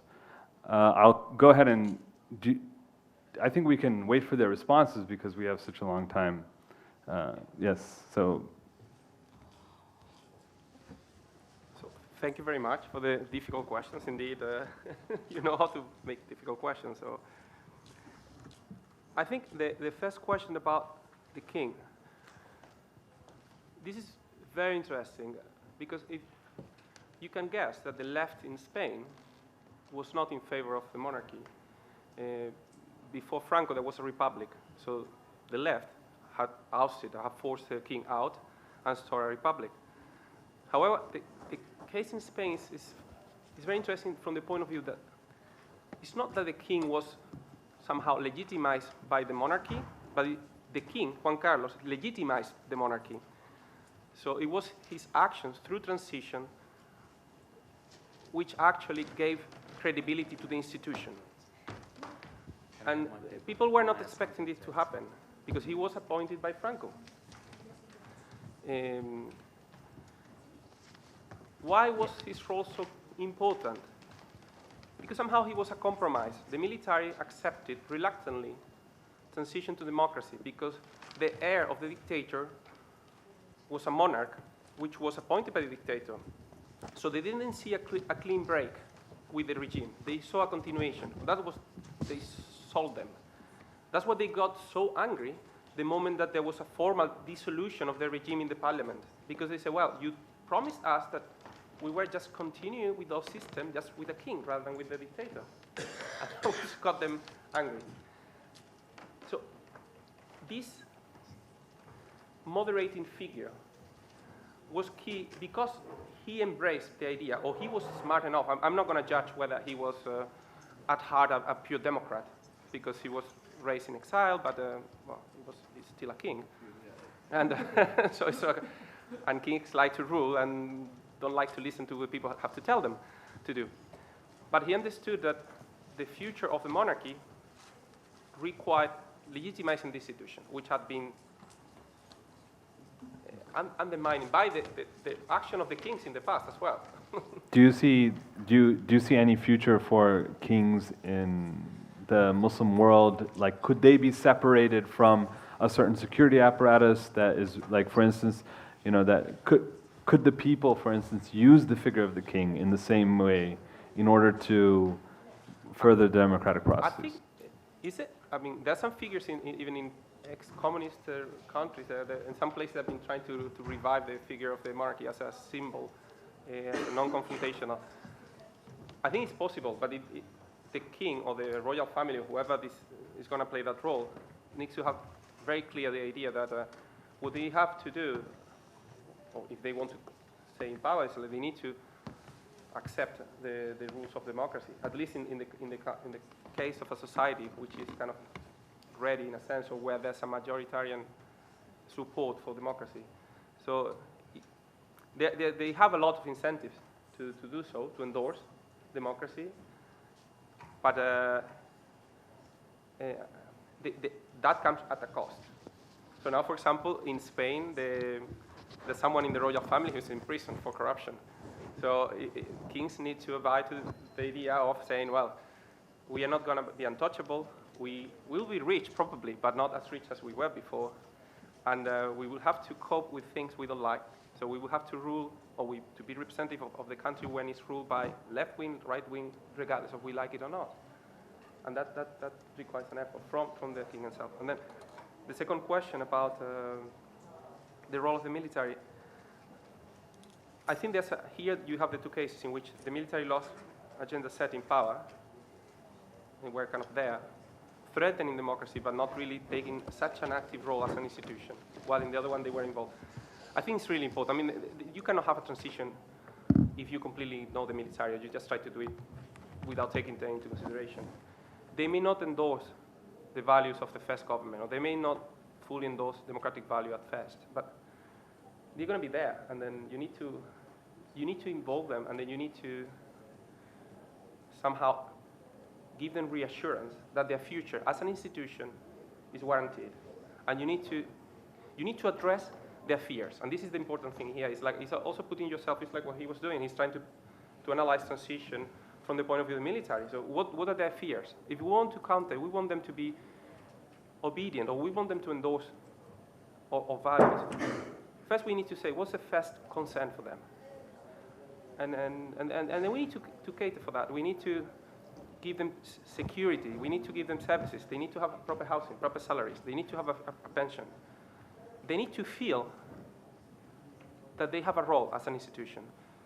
And some people say that often you don't have an external threat. You don't need to create an external threat for them. I'm not suggesting that, but you need to keep them entertained, improving their abilities, developing the military capabilities, developing their skills, feeling confident. What they're doing, self-confidence. They need self-confidence. Otherwise, they will not step out. And just the final thing, which it links to what you say about the government or the enterprises, this conglomerate. So this is something we were discussing yesterday. Franco and Salazar gave, in particular, top military officers positions in big corporations in Spain and Portugal. Some corporations are quasi-run by the government, by the military. But this is something that during transition they understood, in particular in Spain, quickly. If you want professional military, which means military that care about the profession and not so much about politics or about the living, you need to kind of somehow extricate them from civilian world in a sense, or at least it's what they understood. So one of the first things they did, it was limiting the number of people appointed outside the military. So what happened in Spain is the military, they were working in the morning in the headquarters or in the barracks, wherever. In the afternoon, they had free time. So most of them had another job in different places, in companies, even in shops. So that's the first thing they started to reduce. So no, now you have, this is your profession. You need to consider that. That comes as a cost. You need to pay them a bit more, right? So they first reduced the ability to do that, or limited the appointment, and then they banned it. They said, you cannot do the two things at the same time, which was painful, but they actually started giving, as I mentioned earlier very quickly, this institute of ISAF. So this institute was providing services for them as well. Because the problem before is that they didn't have enough salary to sustain large families. And also they had large families because the military were very conservative, very Catholic. They have a lot of children. And their wives didn't work. And their salaries couldn't pay for food. So giving them very good health coverage. They paid them the medicines. They give them housing. More than 50% of by 85, 86, more than 50% of the military were living in housing provided by this institution. That helped them to feel less the need of going and work in the afternoon, right? Sorry, go ahead. Well, in my English. Our idea is to make a framework not only for Latin America, but for the Arab Springs, for the Southeast of Asia, for every cases. But we test our framework only in Latin America. The economic dynamic and the military dynamic in the case of Argentina. Well, I have tried to explain how civil-military relation had evolved. What level has done in every cases, but I don't explain why Argentina grown more than Chile, and Chile grown more than Brazil or than Uruguay.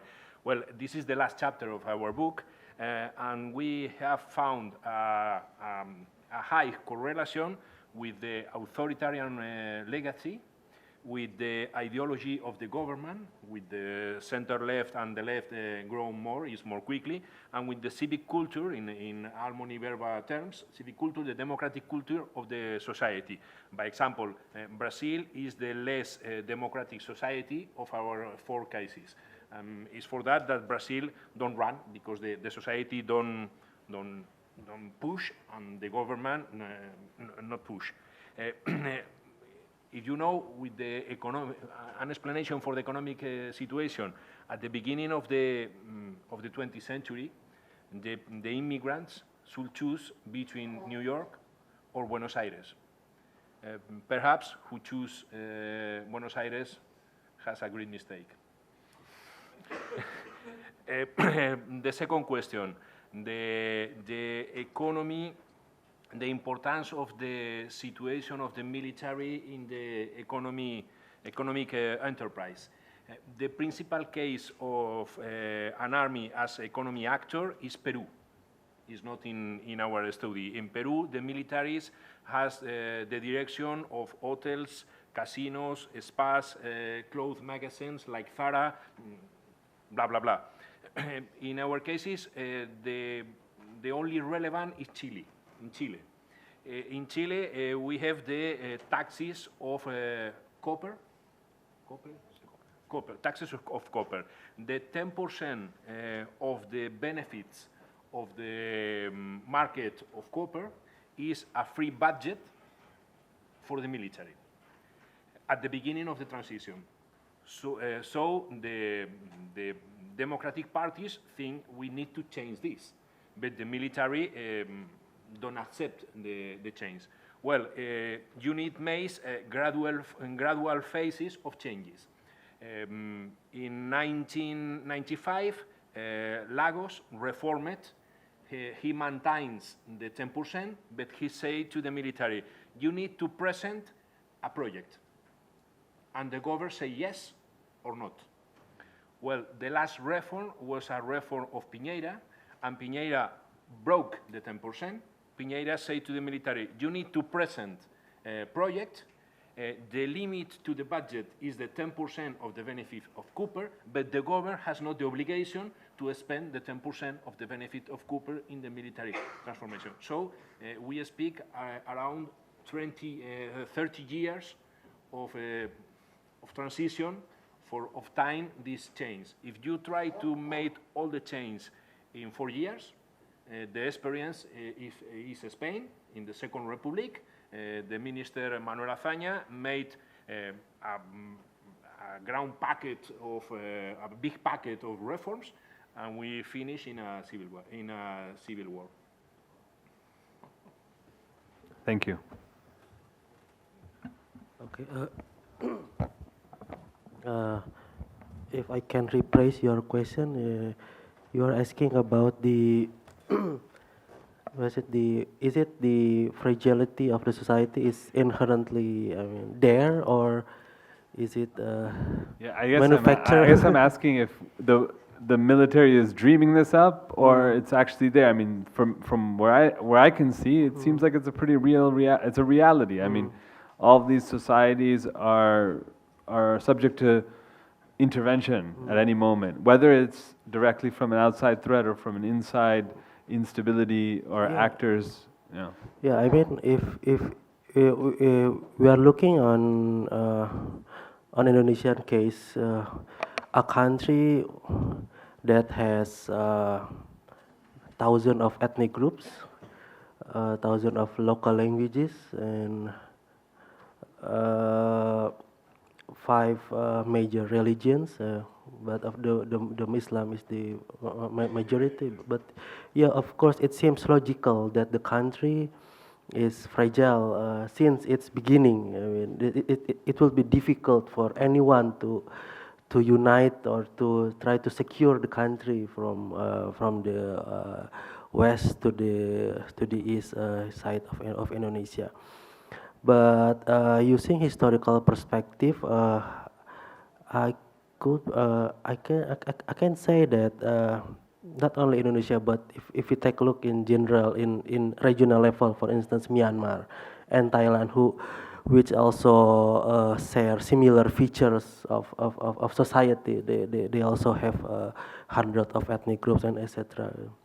If we take a look at the history, there was some civilian mechanism, if we can call it, to integrate the nation. So in this case, what I would like to argue is that the military is often becoming the spoiler actor rather than the unifier. I mean, if when something wrong is happening, for instance, in Indonesia case is Papua.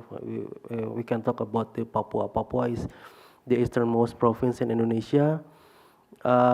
They have been struggling for independence since 1960s, and then Indonesian government from the order era until now, democratization, post-authoritarian administration, have been continually trying to integrate politically, social, and economically the Papuan society there. Any social economic measure has been implemented to de-escalate the conflict in Papua. And yeah, of course, it is logical to also deploy or to some extent the security approach or offensive measures in such troubling area. But our experience shows that Papuan experience and then Aceh's case, the military is more often becoming the one who make things worse in the field. Yeah. So but I think what's more important in our discussion now is yes, the society is multicultural, is fragile.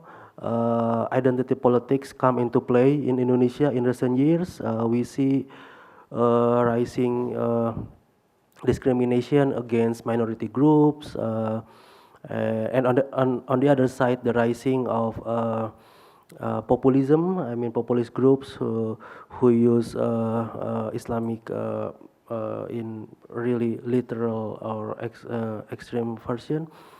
But if there is something happen, so for instance, political deadlock, and then the military comes in, I would say that would not make things better. And based on our experience in Indonesia, democratization 98 until nowadays, so the society somehow can find some way to resolve their differences and conflicts. So yeah, the question now is how to convince the military to be out of politics, to be out of economic affairs, and really to be a professional actor, as mentioned by Professor Jose and Professor Rafael. Okay, I'll try to answer the two questions as quickly as I can. I'll start actually with the second one about the indirect colonization. I think, of course, there's a theory of neo-colonization. And I cut out of my talk for reasons of time the whole discussion within the Israeli government between Yitzhak Rabin and his opponent in his own party, Shimon Peres, who did want to create some kind of indirect occupation, a kind of exploitation-based system where the Palestinians will have an independent state, but will actually be under economic control of Israel. But the reality is that this is not happening. And I don't think that the new colonial framework is relevant to Israel-Palestine because the transfer from direct colonization to indirect colonization is also a transfer from using direct force to enforce a domination to indirect force. And as long as the Israeli government continues to rely mainly on its military and on force to maintain its control, there is no indirect, but rather quite direct colonization. There's an interesting game that I think anyone can play if you go to Israel. And if you go to Tel Aviv, you can just look around you, and the authorities were very, very successful in eliminating signs of the occupation and colonization from the environment. So you can imagine that you're actually in Barcelona or in any European city. You look around, you don't see any signs of the colonization around you. But this is only in Tel Aviv. Tel Aviv is the city of denial. If you go to Jerusalem, there is not one spot in Jerusalem, I dare you to find one, where you can take a 360-degree turn around and look without seeing the colonization in front of you. You will see soldiers arresting people based on the color of their skin. You will see signs in Hebrew and Arabic giving different directions to people. You will see ruins of Palestinian villages or houses that were destroyed or taken over. You will see soldiers in uniform or police officers and so on. It's all around you all the time. To the second point about the civil society, I left that for this second because I think this is a really crucial question and a really crucial issue of civil society. And I think there's a process of learning of civil society that ends up playing the most important role. In the 90s, we saw a civil society that I think made every possible mistake, mainly what is known in the European circles as people-to-people kind of civil society, thinking, oh, well, let's imitate the Oslo agreements and have Israelis and Palestinians talk to each other as if they're negotiating small peace agreements between them, and then the occupation will somehow disappear. But this kind of work doesn't eliminate the unequal power relations, it only replicates it. And of course, this collapsed. Then we had a stage of NGOization, where you have a lot of civil society and a lot of organizations that are doing very important work, but within an institutional framework which is based and dependent on foreign funding. And this was studied very extensively by Professor Linda Tabar and Professor Sari Hanafi, how it kind of depoliticizes the society and creates a problem that doesn't lead to democratization, but rather leads to a sector of the economy that wants to see the occupation continue because this is their livelihood. And that is, of course, counterproductive. But in the more recent years, we see a drying up of the well. The donors, especially the European donors, are closing the faucet, and there's no more funding, or less and less funding. Many of the organizations have either closed down or became volunteer civil society organizations. Now we start to see the difference between NGOs and grassroots civil society. It's not the same thing. The grassroots civil society, they are something very interesting because they're saying, we're not trying to end the conflict.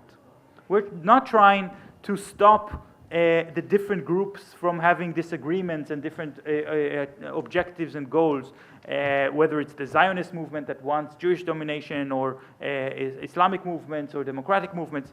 The point is to transform the conflict from an armed, violent conflict into a political conflict. And this politicization of conflict is what I would call democratization. And that, of course, means changing the whole political system, creating an ability for people to represent their grievances through a political system. That means having equal rights, of course. But this comes from civil society. They're playing the most important role. Okay, we'll just open it up to the audience. I'll go one shot across, and then I'll come back around. So, Professor Ijaz. Thank you. I think they were a wonderful session, wonderful presentations. I have a question for Dr. Javier. I was wondering, how come the Portuguese military that you conceptualize as a socialist, I assume it was a socialist, right, the left wing, paved the way to democratization? Because if I have the Chinese case or the Soviet communist military cases, they have a very different conception of democracy, right? I mean, they do not, maybe they don't agree to the Western conception of democracy. So how come a military, which you assume as a socialist, is leading to democracy? Yep. Thank you. I have just a short question for the fourth speaker. My question is linked to the two-state solution. And the question is, was this project failure, was doomed to fail from the very, very beginning of this strategy? The second question,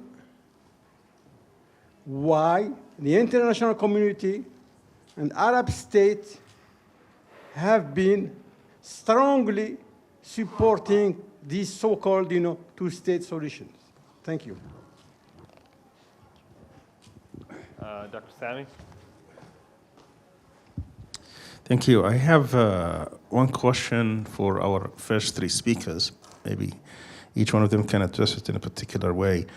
If I am a person living either in Cairo or Khartoum or Algiers, someone who wants to see change, and I see this is totally closed because of the suffocation of the military and political life. Is revolution, will ever revolution solve this problem, like the Iranian revolution, where they can purge all the colonels and above and start with young officers and go through that? In your studies, have you ever seen something other than that?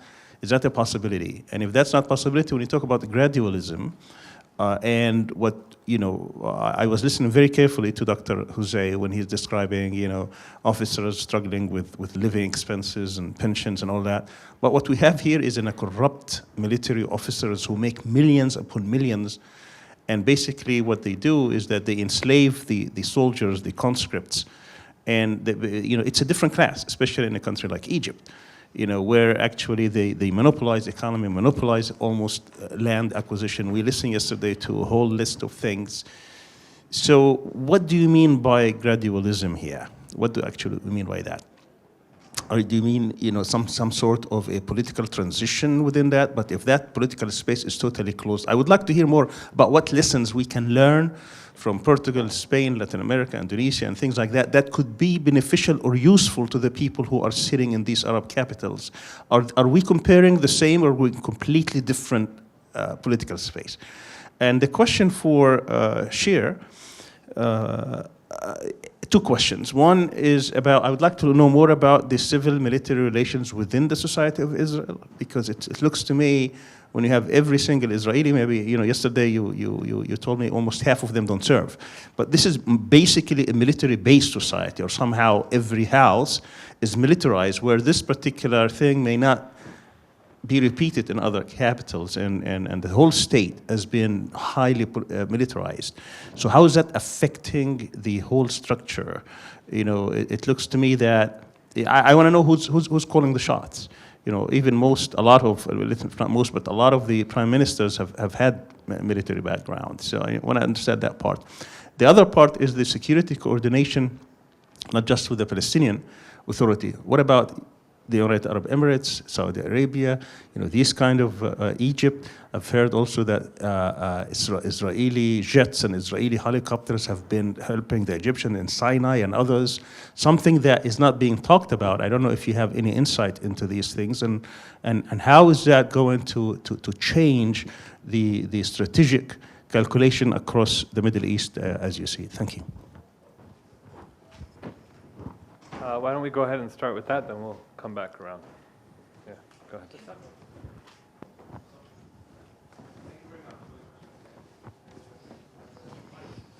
Sorry. Thank you very much for the question. So the one about the left wing, there are two parts. I mean, I'm not sure whether you're more interested into why they became left wing or being left wing, how they, yeah. So they were not, the military were part of a right-wing authoritarian regime, which Estado Novo in Portugal was a right-wing conservative authoritarian regime.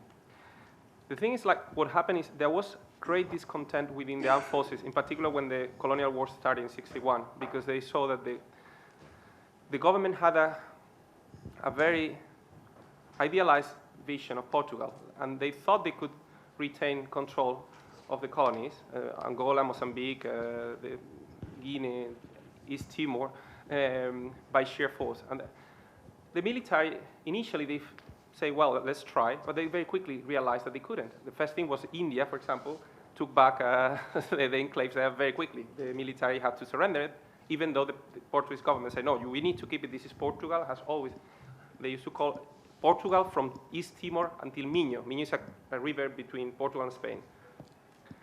So they started feeling that the things that were said within the country didn't resonate with reality outside. And then the second thing, which is very important, is the NATO generation. This is the group of officers that started training with NATO. Portugal was invited to join NATO since the inception of NATO. So not that in NATO they were just meeting or joining left-wing people, no, because military in Western democracies were not very left-wing, but they started seeing things in a different way. And I think that helped to delegitimize the right-wing regime they had in their country. They said, well, what they are telling us here is not good. Portugal is doing poorly, comparatively speaking, to other countries in Europe. This is not working well. And when they were sent to the colonies to defend them, they started entering in a guerrilla wars. Portugal it has very low population, so the wars, the colonization wars, was not big battles with tanks. It was more guerrilla wars. And they had to do counterinsurgency, so they were so much exposed to the propaganda of the other part as well, that they ended up becoming socialists. And the thing for them, socialism or left-wing meant a reaction against the government. It's like in Spain, the left was kind of associated with democracy automatically because it was kind of a reaction. So the most radical left military were those that initiated the revolutionary agenda, which is a little bit what Dr. Sami would ask, like, could a revolutionary agenda work? It didn't work in Portugal. It was too hasty. The reforms that were launched were too radical, that even the population were not understanding how lands were seized or shared, and how the military had a parallel organ of body of political body and another assembly in addition to the one with the political.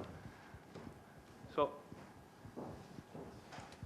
I think those military those that were really committed to a revolution, like Cuba style, or those were the military that ended up even in prison, in jail. So those that did the left-wing coup in November, they ended up in prison. What they wanted is a real revolution in the sense of having something like in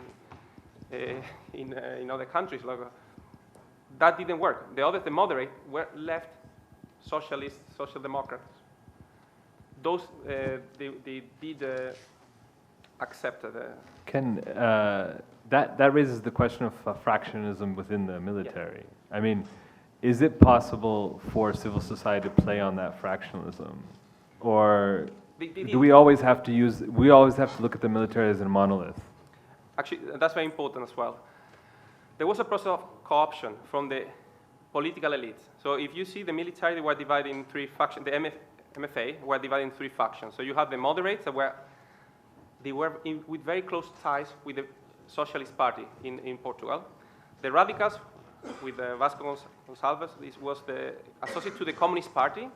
And then they had the populists, so they were associated to left-wing liberation movements like Cuba, and they were associated to very radical political parties, small political parties in Portugal.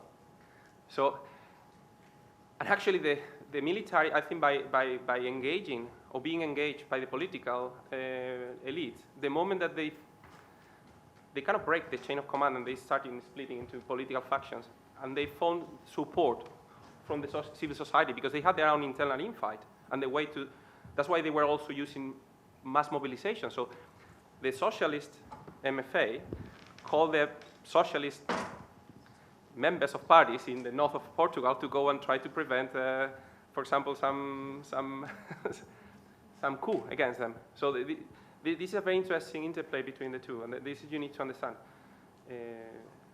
And I think it was more than being left in ideology of, for most of these left-wing people, didn't have a very strong view, like trying to create something like China, or so it was more moderate. Those that had it ended up arrested.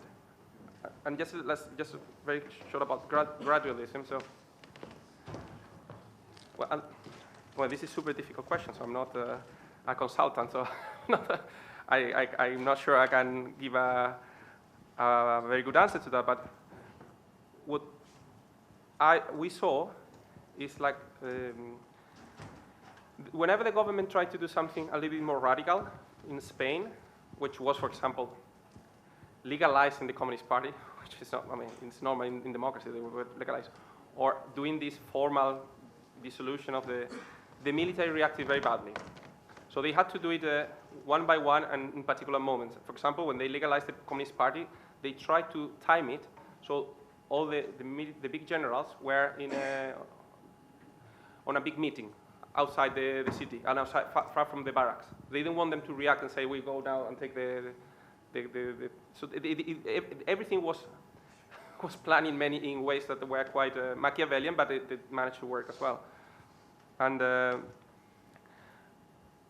I think you need to be patient. So the gradualism is more than, I'm not saying that you need to not to be ambitious in the long run. It's like you need to be patient and you need to be, or what happened to work there is when in Portugal, when they rethought the transition, so they were left-wing MFA, not the moderates even. And they actually wrote a constitution saying we wanted a democratic, a socialist system. But they knew that there were some limits and things that had to be done in steps. And accepting the low-hanging fruits and going gradually, that gave momentum and helped adjust the expectations. Because if you promise something very high, risky to achieve, you may deliver, but you may not. And the moment that you are in a process of transition, you create such high hopes that you cannot deliver, that can pay back. And that may, a lot of transition processes to reverse. Because people say, well, you said that was going to happen in 2 months, and in 2 years we're going to, and that you cannot do. When you see reality, the inertias from the past, the social inertia, the institutional inertias. Anyway, I talk about gradualism, but if you see in the whole process, it was not that long. I mean, Spain and Portugal, you see, it's like 60, 75, it was like 10 years long. It's not that long. At a revolution from one day to another, I'm not sure how that would work. I mean, if you are very brutal and then you really eliminate everyone. But in Spain or Portugal, what they did is appointments and early retirements. And that was the way to replace the people that had worked in the war in Spain, for example. So they were super Francoist because they have fought and they have been killed, and they have family killed from the other camp. You need to move them out gradually. Professor, I think we had a question about, Professor Martinez, did you want to respond? Please.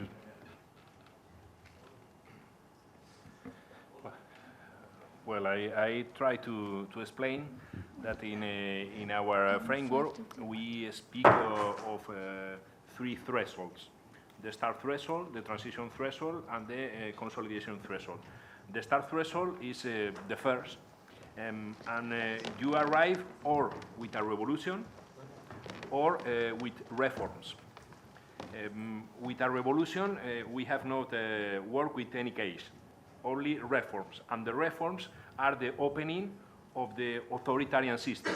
The authoritarian system change, trying to maintain all the power, but arrive the fissure. And with the fissure, the authoritarian regime begin to broke, and the transition start, perhaps. But what happened? we found that every country made his own way. There are not an only way. It's crucial the leadership, and it's crucial the unity of the democratic forces. When you found a strong leadership and unity of the all democratic forces, the changes are more quickly. But Linz and Stepan advised that in all the transitions, the military has a privileged position because they are at the bargains, at the agreements of their transformation. They are, in this moment, they are a political actor. They are not one administration. By example, it's very complicated that the police made the agreements of their reforms. But the military, yes, the military are inside all of this. It's for that that every country made his own way. But normally is so expensive. By example, in Spain. In Spain, one of the principal problems is that at the beginning of the transition, we have a lot of militaries, a lot of officers, and NCOs, very normal, but no more soldiers. So we need put out a lot of militaries. Who made the first democratic government? One possibility is military, bye-bye, ciao, at home. The second possibility is military, we paid our salary all your life, but you are out. And the military say, well, with this condition, yes. In the budget of the Minister of Defense, we have, it's by example, 100 military, but we pay 300 military.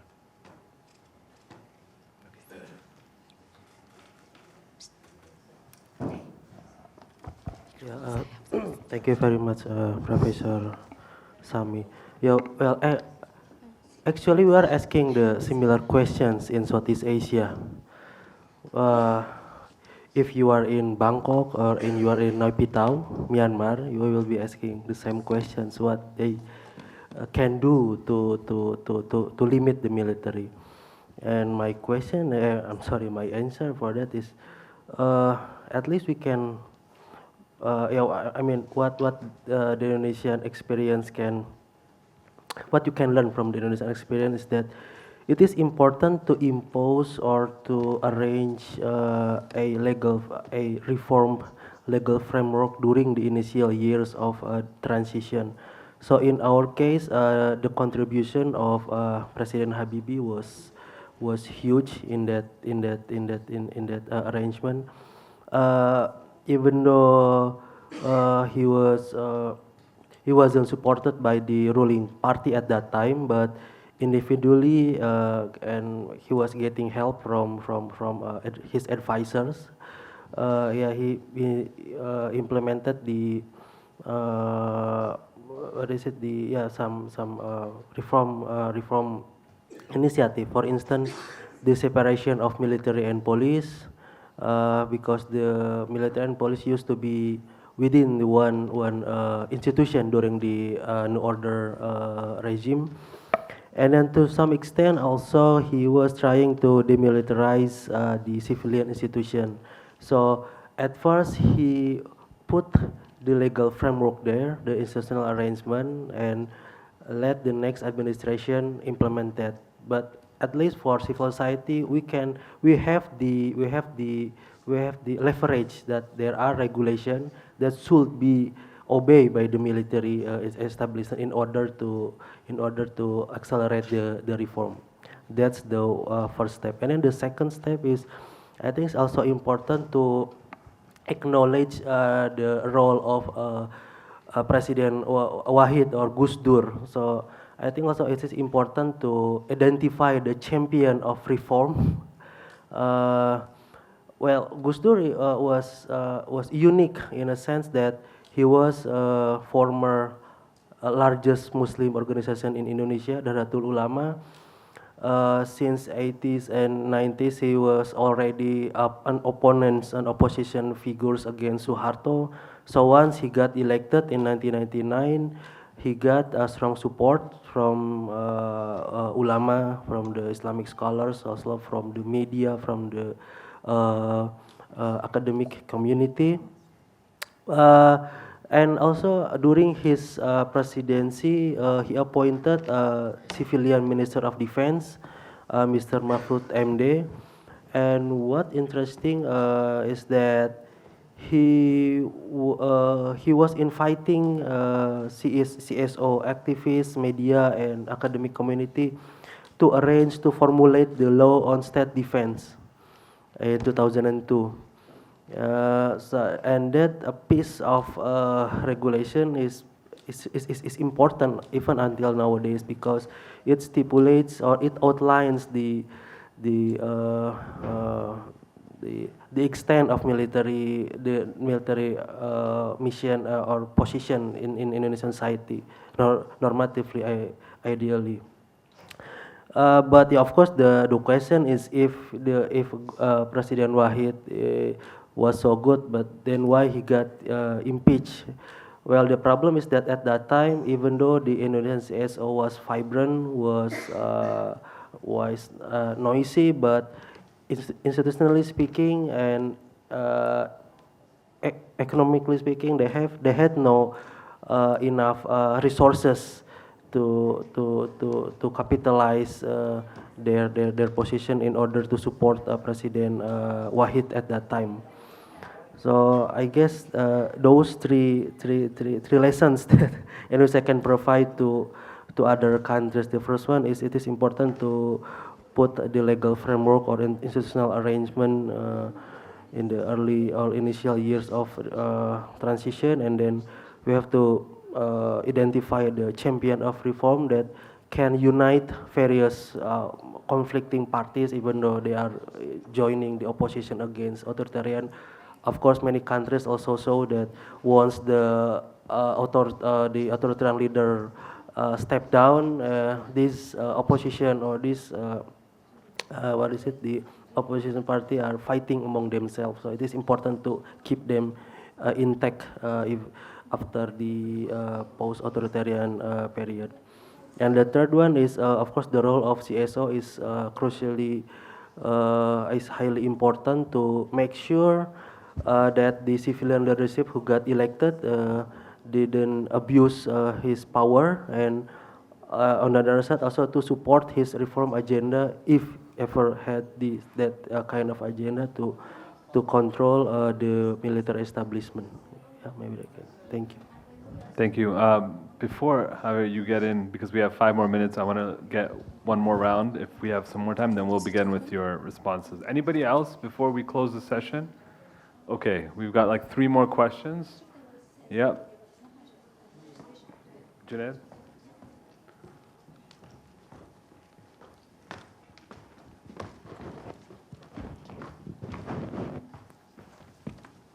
Okay. Yeah, go ahead. One question for Dr. Mohammed. The literature on how peacekeeping operations impact military involvement in politics is somewhat nascent and inconclusive. There are cases like Brazil. There are some studies that show that actually has inculcated in the Brazilian military tendencies to intervene in internal security missions. But politicians, you talked about Indonesia and Bangladesh. Politicians that I've talked to or interviewed would say, well, we've kept the Bangladeshi military busy in making dollars, and once the devil is, focused outside, it's not going to prey on us. But we discovered that wasn't true in 2007. There was a kind of technocratic coup by the military technocratic coup. So have you, in your study, or have you seen other research that documents or examines the impact of peacekeeping on the attitudes of the Indonesian military? And quickly, for Dr. Martinez, the model you showed of the kind of transition, threshold, consolidation, how do you avoid the problem of teleology and kind of this determinism that I have to confess, I have not read the full book, so maybe I'm not entirely, this point might be moot. There's a kind of assumed teleology that you kind of get on the transition path, then there's a moment of or democratic consolidation. I might be wrong, but I just wanted to have a clarification. Thank you. I just want to remind the audience we have like 4 minutes. I just want to get some questions right before we close. Anybody else? Dr. Louis Safi? My question is for Dr. Haver. Having looked into the Israeli strategy with the Palestinian Authority, do you think that this path of two-state solution is still workable? And what about one-state solution where the Palestinians demand equal rights under one government? And would that, in your view, would change the dynamics in terms of perception, let's say, in many centers of power? Thank you. Anybody else? Yes, thank you all.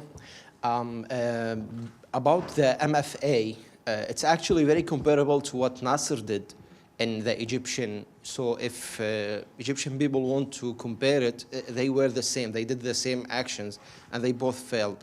What I'm going to shed some light on is two things. One, in Spain and Portuguese, it seems like there were like major events that people didn't control, like COPs, the NATO issue, that affected the transition to be smoother more than other things. And that's something people don't always think about, that being in the European area, after World War II, you didn't need a lot to repress military because they already either going into NATO and the United Nations and their like legalizations, or they are already defeated and they need to go under the new terms of the Marshall projects and other things. The other thing is that the intelligence is like, you didn't talk about intelligence at all. From our perspective in the Arab world is that the intelligence is quite military. They work together and they seem to be absent in your, let's say, theses. Is that because there is something different at your side, or you just consider them the same as military, as we do? Thank you very much. Thank you very much. Professor Javier, could you begin first, and then we'll... Right. I just want to, I know that it's a little impolite, but if we could keep our answers as concise as possible so that we could get everybody's answers. Yeah, I was asked very big questions, actually, and in order to address them, I will have to butcher 3 sacred cows, and I will try to do this as quickly as possible. I'll start with Professor Tlemceni's questions, and they're also related to your question about the two-state or one-state. So there is a lot of literature about why the world decided to support two states, and most of that literature really condemns the two states framework as a trap in order to prevent Palestinians from achieving their actual autonomy and independence. And I refer you to Haider Eid. The new book by Nora Erekat, Justice for Some, is very recommended, Ilan Pape, and so on. But I think most people here in the audience are not going to be very pro-Israeli, but I do think that there is a problem in the pro-Palestinian academic thought and political thought that tends to say that the two-state framework, because it was supported by post-colonial powers, the European Union, the United States, that wanted to have a military relations with the State of Israel and wanted to abandon the Palestinians. That means the two-state solution is absolutely wrong, and most importantly, that it's impossible. I think that this kind of thinking is something that, like Dr. Han, you said, it's infantilization of the Palestinians. The Palestinians are not idiots for having tried the two-state process. They had a strategy for that, and we have to understand that within the framework in which the Palestinian leadership chose to engage in the two-state framework. Now, personally, I have an opinion on this. I, many people, think the best solution is one democratic state where everybody has the same right. And I think now there is a clear majority for that within the Palestinian society and a growing support for that within the Israeli society. It's kept quiet, but there are more and more people who are willing to entertain the notion of one democratic state within the Israeli side, surprisingly more among the right wing than among the left wing. But we should not then discount the two-state and say that it's impossible, because that kind of logic, that kind of rhetoric plays into the hands of the Israeli occupation. That means the Israeli occupation can make whatever solution they don't like impossible. So we should say the Palestinians have the possibility to demand, and they have the right to demand, two states, but they choose, many of them choose, maybe the majority of them choose a different solution. That's a different way of presenting it, but that's one sacred cow.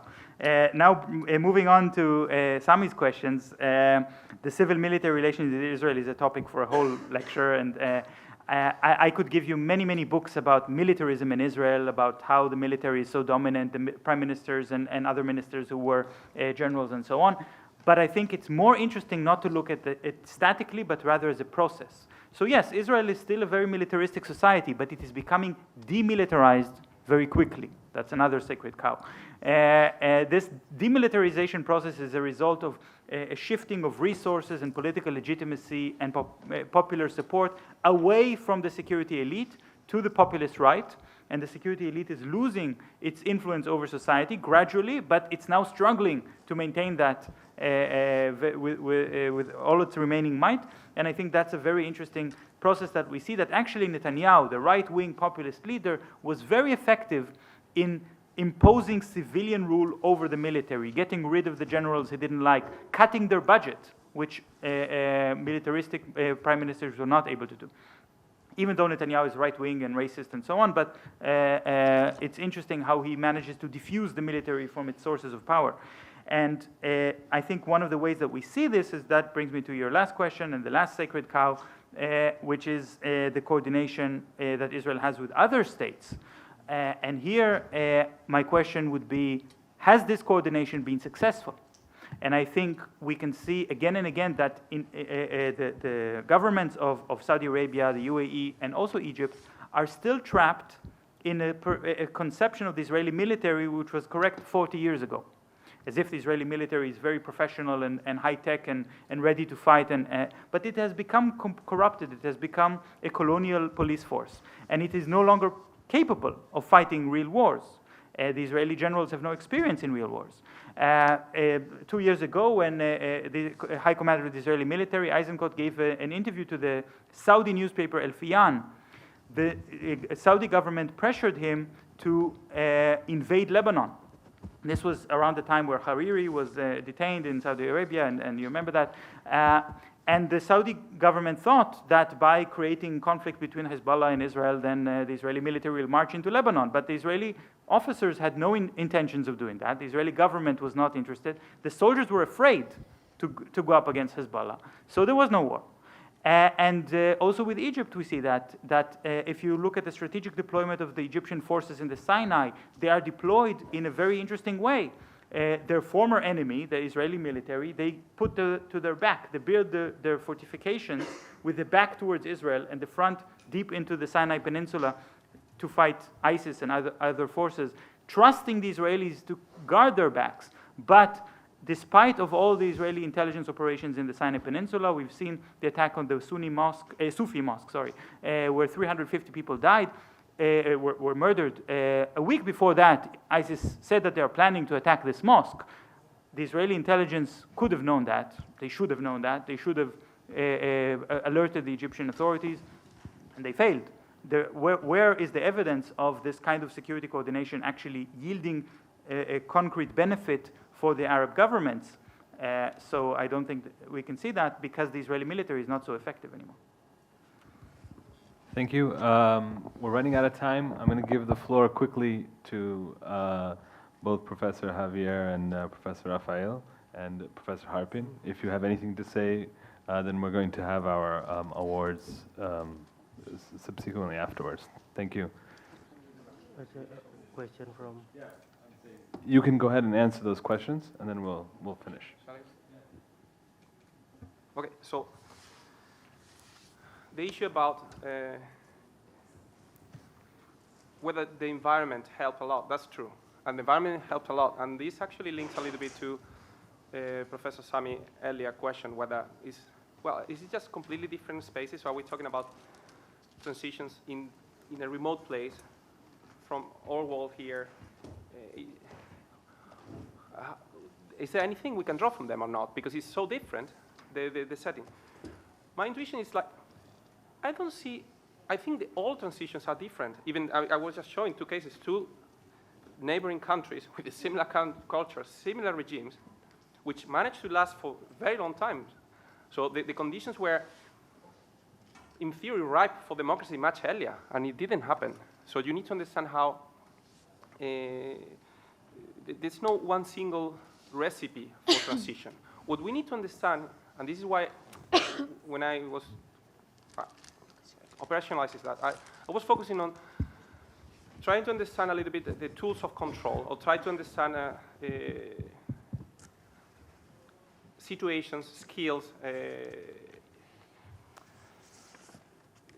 instruments that could work elsewhere, because you're not going to be able to transpose one transition to another. I think we have tried that enough before, and it doesn't work. And one of the things that came over and over through these couple of days, and I think this helped me also to understand my own transition better. Now going back to Spain, I actually saw a lot of things that are similar, even though the contexts are different. Many of the things I saw similar resonate of how Salazar and Franco dealt with the military. So these are the things that you need to look at. It's not just look at successful transition. Look at how elsewhere the military or civilianized regime dealt with the military, which is also important. But also one thing is when you talk about the alternative, and this is a big thing we need to think about. It's like, okay, so we have the military ruling the country. What's the alternative? Because you have this civil society, they are corrupt as well, or the military are corrupt. True, but we have plenty of corrupt military in Spain. We have plenty of corrupt elites in Spain during the regime. If you study the level of corruption during Franco and Salazar, this is appalling as well. One thing we need to is like, I guess, or I would be tempted is to try to not to oversimplify these problems. So not all military, even in military corrupt regimes, they are not all corrupt, and the things they do, some of the things make sense. We need to try to identify the things that work as well, not just give a full assessment on the totality. You can, in the end, assess, okay, this is not going to work, but you need to understand at least the things that do and work. And the same for the civil society. If we start simplifying the issue and just ruling out alternative, because it's saying, like, well, we cannot work with the military because they're corrupt. Oh, this elite in Pakistan is not going to be able to run the economy. That's a problem. And this is what we need to unpack and see and try to become dispassionate. It's very difficult to see, analyze, and try to see the positive or the potential of positive in the other.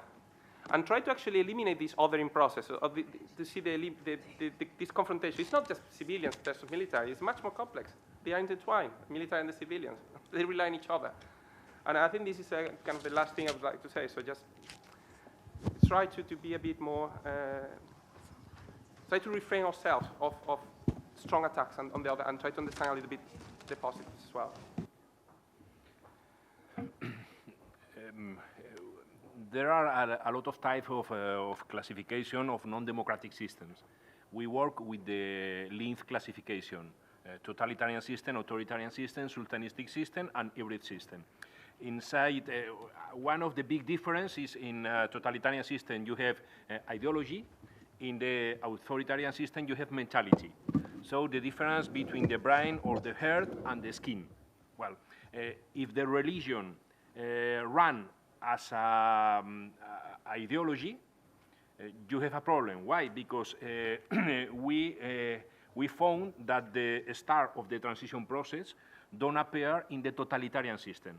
only appear in the authoritarian system. So if the religion run as a skin, as a mentality, it's possible, the transition, but if the religion is the ideology of the system, it's impossible. I think we will, oh, yes. I will be quick. Thank you, Professor Akilsa. I would be honored if you have time to read my book, Professor, because one chapter is talking about peacekeeping. So my argument is that in contrast with official narratives of Indonesian government and scholars who's working on military transformation projects, so yeah, whose assumption is that military transformation will lead to reform or the military professionalism. My assessment finds that we have really, really consider the timing of that peacekeeping missions occur in Indonesia. It was during Yudhoyono presidency, and what I find is that that wasn't a genuine reform initiative, but instead the peacekeeping norms or peacekeeping mission was an instrument to pacify the military. So in conclusion, I see no meaningful reform result from the peacekeeping. But if you take a look at in terms of weaponries, organization, etc., yeah, of course there are many achievements in that area. But in terms of political, in political sense, I see little achievement in that area. Thank you very much. Like the heir who was too confident, we lost the race to the tortoise. We went over time. I apologize for keeping you guys a little longer. Dr. Sami, could you please come to the stage in order to give the awards? Thank you for the panelists. Thank you very much. Thank you very much. So we'd like to invite Dr. Jose to receive a certificate. Dr. Sami.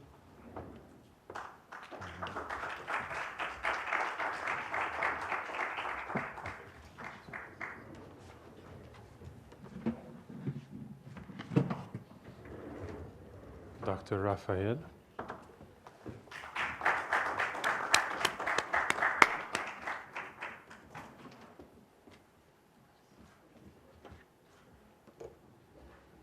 Dr. Mohammed.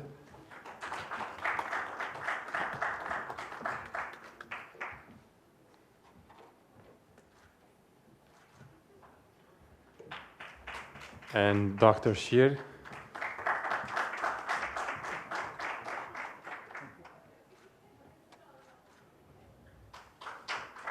And finally, Uwais.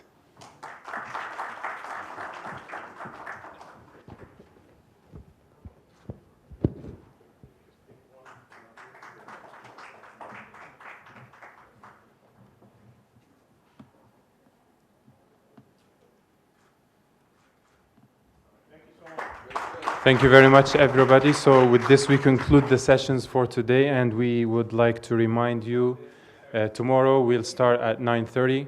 We'll have the session on Sudan and Turkey and our final session, The Way Forward. Thank you very much, and we'll see you tomorrow morning.